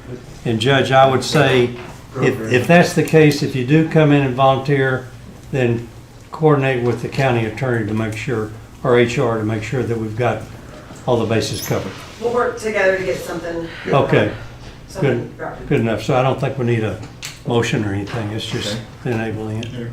Appreciate you guys. All right, well, we appreciate our service officers, and the other thing is sometimes we wonder how, they want to do a good job, and sometimes customers, clients can be very demanding. So if I call you right now, you answer your phone, and if I want you to fill this form out and send it in, you have it in mail by 6 o'clock tonight. Exactly. And it's just, in some cases, aren't humanly possible. And so we admire them, and we want them to do the best they can. We know that there's some dissatisfaction out there, so if we can take just a little bit of that, we're willing to do it. And I think that's key too, because, you know, I know sometimes it's difficult to reach, just with the two ladies there and now with just one person in the office. It's, you know, you don't get an answer on the phone. And so your support in that would be greatly beneficial to the veterans of Kerr County. So, Bill, did you have a point you wanted to make? That program at the Crop Center. Excuse me, I can't hear you. wait, she's told one of them. Well, there was one thing, Jenna sent a message out, and as advisory committee, we try to act as a sounding board. We understand they work for you, you're the employers. You have the direction of them, but they kind of want to test some things out. And so there's a community event coming up to opened up to some community agencies, and Jenna was invited to come up and set a table up as a veteran service officer for the county to meet and explain services. My point of view is that probably ought to be done once in a while as part of what I call outreach. You don't do that once a week. Maybe you do that once in a quarter. If somebody's holding an event like the Croc Center, and they're getting the Salvation Army and the American Red Cross and Dietrich Center, and you're trying to explain what your services are, the county service officers ought to go once in a while. So that was one of the examples of something that might get thrown to us. I don't know if they may come to you at some point and say, can we do that? I hope that's in their job description. It needs to be in their Sure. job description. That you can sit in your office all day long, but you're not gonna catch everybody. So once in a while, you need to go someplace where people are already at. So the people that don't come to the courthouse, they still have access to talk to you and see what you might be able to do for them. So once a quarter, that's fine. Do it every week, probably too much. Just under the subject of outreach. Good deal. Yes. Right. Okay. Okay, thank you. Thank you very much, Okay, guys. thank you very much. Appreciate all the advisory committee does. Thank you. Okay, how are we doing? Do we need a break yet? Good. Okay. Let's go ahead and go with item 1.6, consider, discuss, and take appropriate action for the court to approve the contract between Computer Information Concepts, Inc. and Kerr County. Bob Reeves. Good morning, gentlemen. Computer Information Concepts, or CIC, is the software which my office uses for the accounting system in the tax collection department. Among other things, CIC provides a method to disperse the funds to the taxing entities which I collect for. The annual cost of the software and support is $5,220, which is unchanged from last year. The cost will be paid out of the IT budget. I have provided the IT department with a copy of the invoice on February 8th and requested that it be paid in early March. The current contract is set to be renewed on or before April 1, 2021. The contract has been reviewed and approved by the county attorney. At this time, the HB 1295 paperwork has not been returned. However, I respectfully request that the court approve the contract and authorize the county judge to sign the appropriate documents once the HB 1295 paperwork has been returned. So moved. Second. Motion been made by Commissioner Moser, seconded by Commissioner Harris to approve the entering a contract with Computer Information Concepts, Inc. Any other discussion? Those in favor, raise your hand. Unanimous, 3-0. Thank you, gentlemen. Thank you. Sorry for the wait. Item 1.7, consider, discuss, and take appropriate action to approve amendment with Tyler Technologies for Tyler Jury Manager. Ms. Lance. Good morning, Judge, Commissioners. This is an amendment that Tyler Technology sent me. They overcharged us for some services that we will be credited on. I did give the amendment to the county attorney for her review, so I'm just asking for approval today. How much are they? They were charged us $3,502.70, and it's for services that we already paid for. Okay. Tyler. So that'll be a credit or a refund? Yes. So moved. Second. Motion been made by Commissioner Moser, seconded by Commissioner Harris to approve the contract amendment with Tyler Technologies for jury manager. Any other discussion? Those in favor, raise your hand. Unanimous, 3-0. Now, can we take a 5-minute break? Okay, let's break for 5 minutes, and then we'll come back and finish up.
Court will come back to session. Back to order. Next item on the agenda is Ms. Dowdy's 1.8. Consider, discuss, and take appropriate action to accept annual report on the county clerk's investments as it regards the registry accounts of the county court to comply with the Texas Estates Code. Ms. Dowdy. Standard procedure, I'm supposed to come to the court technically prior to March 1st. I had this on the agenda on for the February 22nd agenda. However, court was canceled. Anyway, so I'm here today to report the numbers on these registry accounts for minors and other guardians. Okay. Are there any questions? I move Do for we need to approval. take any action? Yes, to accept it, To please. accept your report? Correct. And I heard a motion from Commissioner Harris. Okay. I move for Second. approval. Okay. Motion made by Commissioner Harris, seconded by Commissioner Moser to accept the report of the county clerk regarding these registry accounts. Any discussion? Those in favor, raise your hand. Unanimous, 3-0. 1.9, consider, discuss, and take appropriate action to renew the ACA Reporting and Tracking Service Program Agreement between Texas Association of Counties and Kerr County. Yes, sir. This is an annual renewal for the Affordable Care Act to protect the Affordable Care Act reporting and tracking service for them to mail out the 1094Cs to the employees annually. We just ask that you approve it and sign it. Okay. I move for approval. Second. Motion's been made by Commissioner Harris, seconded by Commissioner Moser to approve the report. Any discussion about it? Those in favor, raise your hand. Unanimous, 3-0. Thank you. Thank you. 1.10, consider, discuss, and take appropriate action to accept the annual racial profiling reports from Constable Precinct 1. Judge, I've read that and make a recommendation or motion to approve it. Second. Motion's been made by Commissioner Moser, seconded by Commissioner Harris to approve the annual racial profiling report from Constable Precinct 1. Is there any discussion? Those in favor, raise your hand. Unanimous, 3-0. Item 1.11, consider, discuss, and take appropriate action to accept the Kerr County Sheriff Racial Profiling Tier 2 State of Texas Mandatory Form. Sheriff Latham. Give you a copy, I don't know if y'all have one. This is from 2020.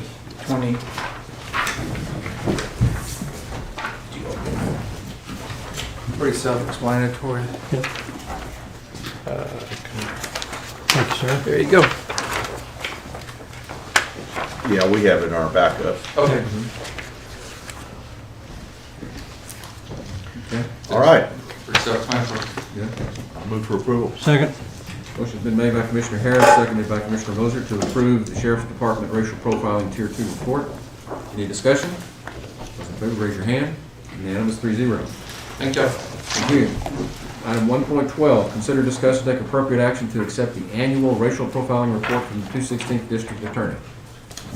Candace Flores. That's in our backup too. Yeah, I believe on that. we've looked through it, Judge. I've looked through it. I move for approval. Second. Motion's been made by Commissioner Harris, seconded by Commissioner Moser to approve the 216th District Attorney's racial profiling report. Is there any discussion? Those in favor, raise your hand. Unanimous. 3-0. Okay. Judge, if you could recall item 1.14, please, sir. Very well. Okay. Court called item 1.14, consider, discuss, and take appropriate action regarding the Texans for responsible aggregate mining and resolution. The resolution that was approved earlier was regarding aggregate production operation in Kerr County uniquely. There's another resolution that I failed to bring up that I'd like to bring up right now, and that is a resolution supporting Texas for responsible aggregate mining. And I'll not read all the whereases because we heard that in the discussion, but what it does essentially is it resolves that Kerr County Commissioner Court support the adoptions of laws that strengthen Texas communities as well as the APO industry by addressing 7 key issues associated with aggregate activities, and they are air pollution, water use availability, surface and groundwater contamination and flooding, rapid development of APOs without adequate regulatory oversight, truck traffic, nuisance issues including noise and lighting and visible blight, and economic impact. It is further resolved that supports TRAM pursuit in such laws through thoughtful collaboration with policymakers and industries for the benefit of all Texans. So I make a motion that we adopt that resolution also. Okay, motion been made by Commissioner Moser, seconded by Commissioner Harris. And what we're doing here is clarifying the resolution that we passed earlier. No, this is two resolutions. Separate. One was unique to Kerr County and our concern about APOs in the county. So And the this is- second one is support of TRAM Okay. at a statewide level. So this is a second resolution. Correct. Is there any discussion? Those in favor, raise your hand. Unanimous. Thank you. Okay. I think we're down to the approval agenda, right? Right. 2.1, pay the bills. Good morning. For today's approval for treasurer's disbursements, we have a total of $860,941.78. I move that we pay the bills as presented. One question.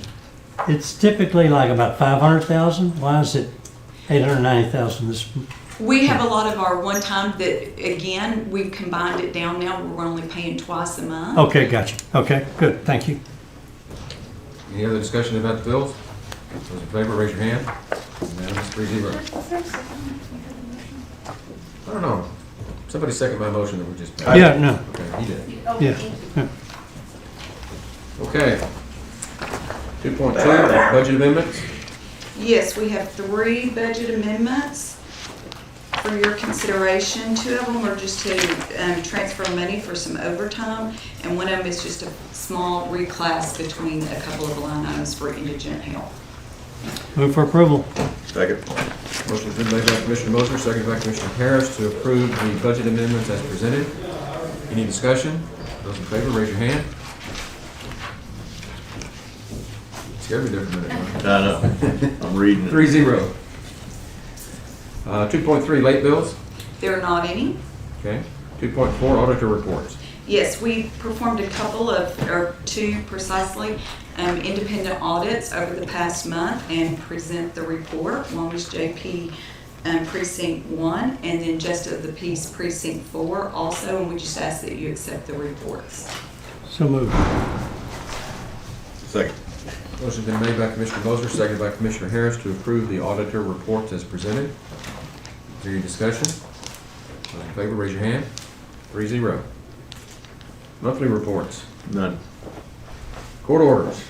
Yes, these court orders have been reviewed by Commissioner Letts and found to be fine. Court orders 38,567 through 38,592 from Monday, February 8th, 2021, regular session. Also, court order 38,593 from Tuesday, February 23rd, 21, special session. I move for approval. Second. Motion been made by Commissioner Harris, seconded by Commissioner Moser to approve the court orders as presented. Any discussion? Those in favor, raise your hand. Unanimous. 3-0. Information agenda. Status reports from department heads.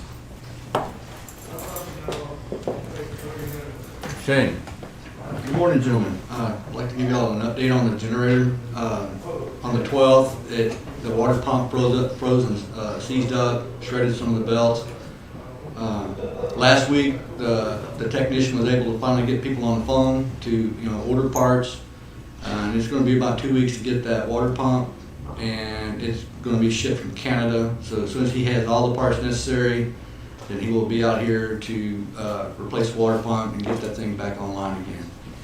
And the painting company was actually going to start painting that generator, or start on it the week that we got the bad freeze and everything. But they're back and they're going to start working on it, get that thing repainted.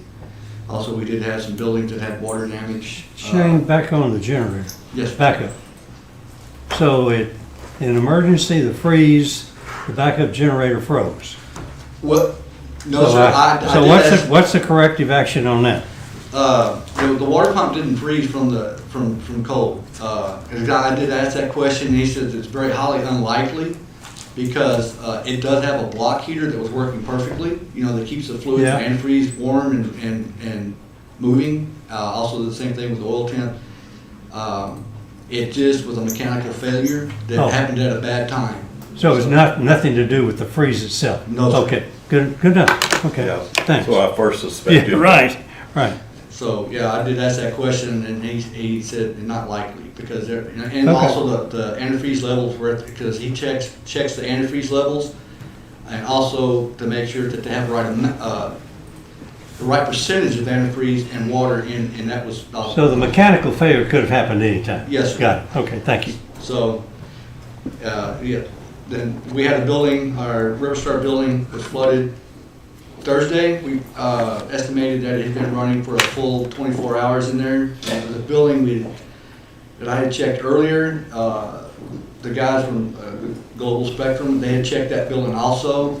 So in between the time we had checked it and that Thursday, it blew 2 half-inch couplings off. You know, they were compression fittings, so we had 2 half-inch lines pumping water inside that building after the freeze was over with. So, and I'd asked how that could have happened from the plumber that looked at it, and he said, well, during the freeze, those copper pipes could have frozen and then weakened the fitting, and when we got back to normal water pressure, it could have sometime at that point blew those water fittings off. So should we drain those lines whenever it gets to a certain temperature? Because that same thing happened in my house too. Yes, So- sir. And that's kind of like where another issue I think we're going to have, since we've never run across this problem, we didn't have any procedures for maintenance. Okay, Now this is probably a perfect time to work on some kind of a shutdown procedure for county buildings that are not in operation. lesson learned. Lesson learned. Good deal. Good, okay. Back to Riverstar, there was a lot of stuff stored in there, There was- documents and stuff. You know, I think y'all were gonna put them on pallets and move them over. Where are we at on all that? Some people come get theirs or what? We have moved everything that wasn't damaged. Now, it's, I think, as the email said, if it's a wet document, you need the department head or elected official has to determine whether they can keep it or throw it away. So once they make that determination, if they can get rid of it or save it, then we'll take further actions from there.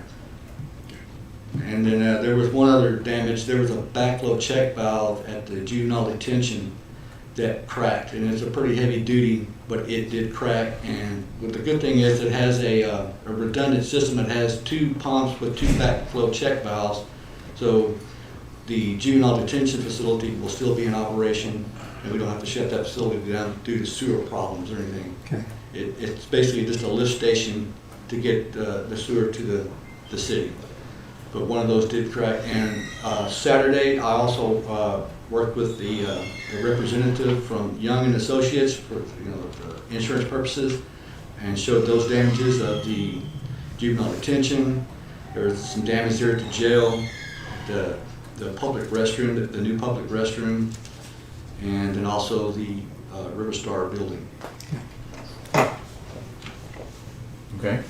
And All right. that's just all I Thank have you. for right now. Any other department heads? Yep.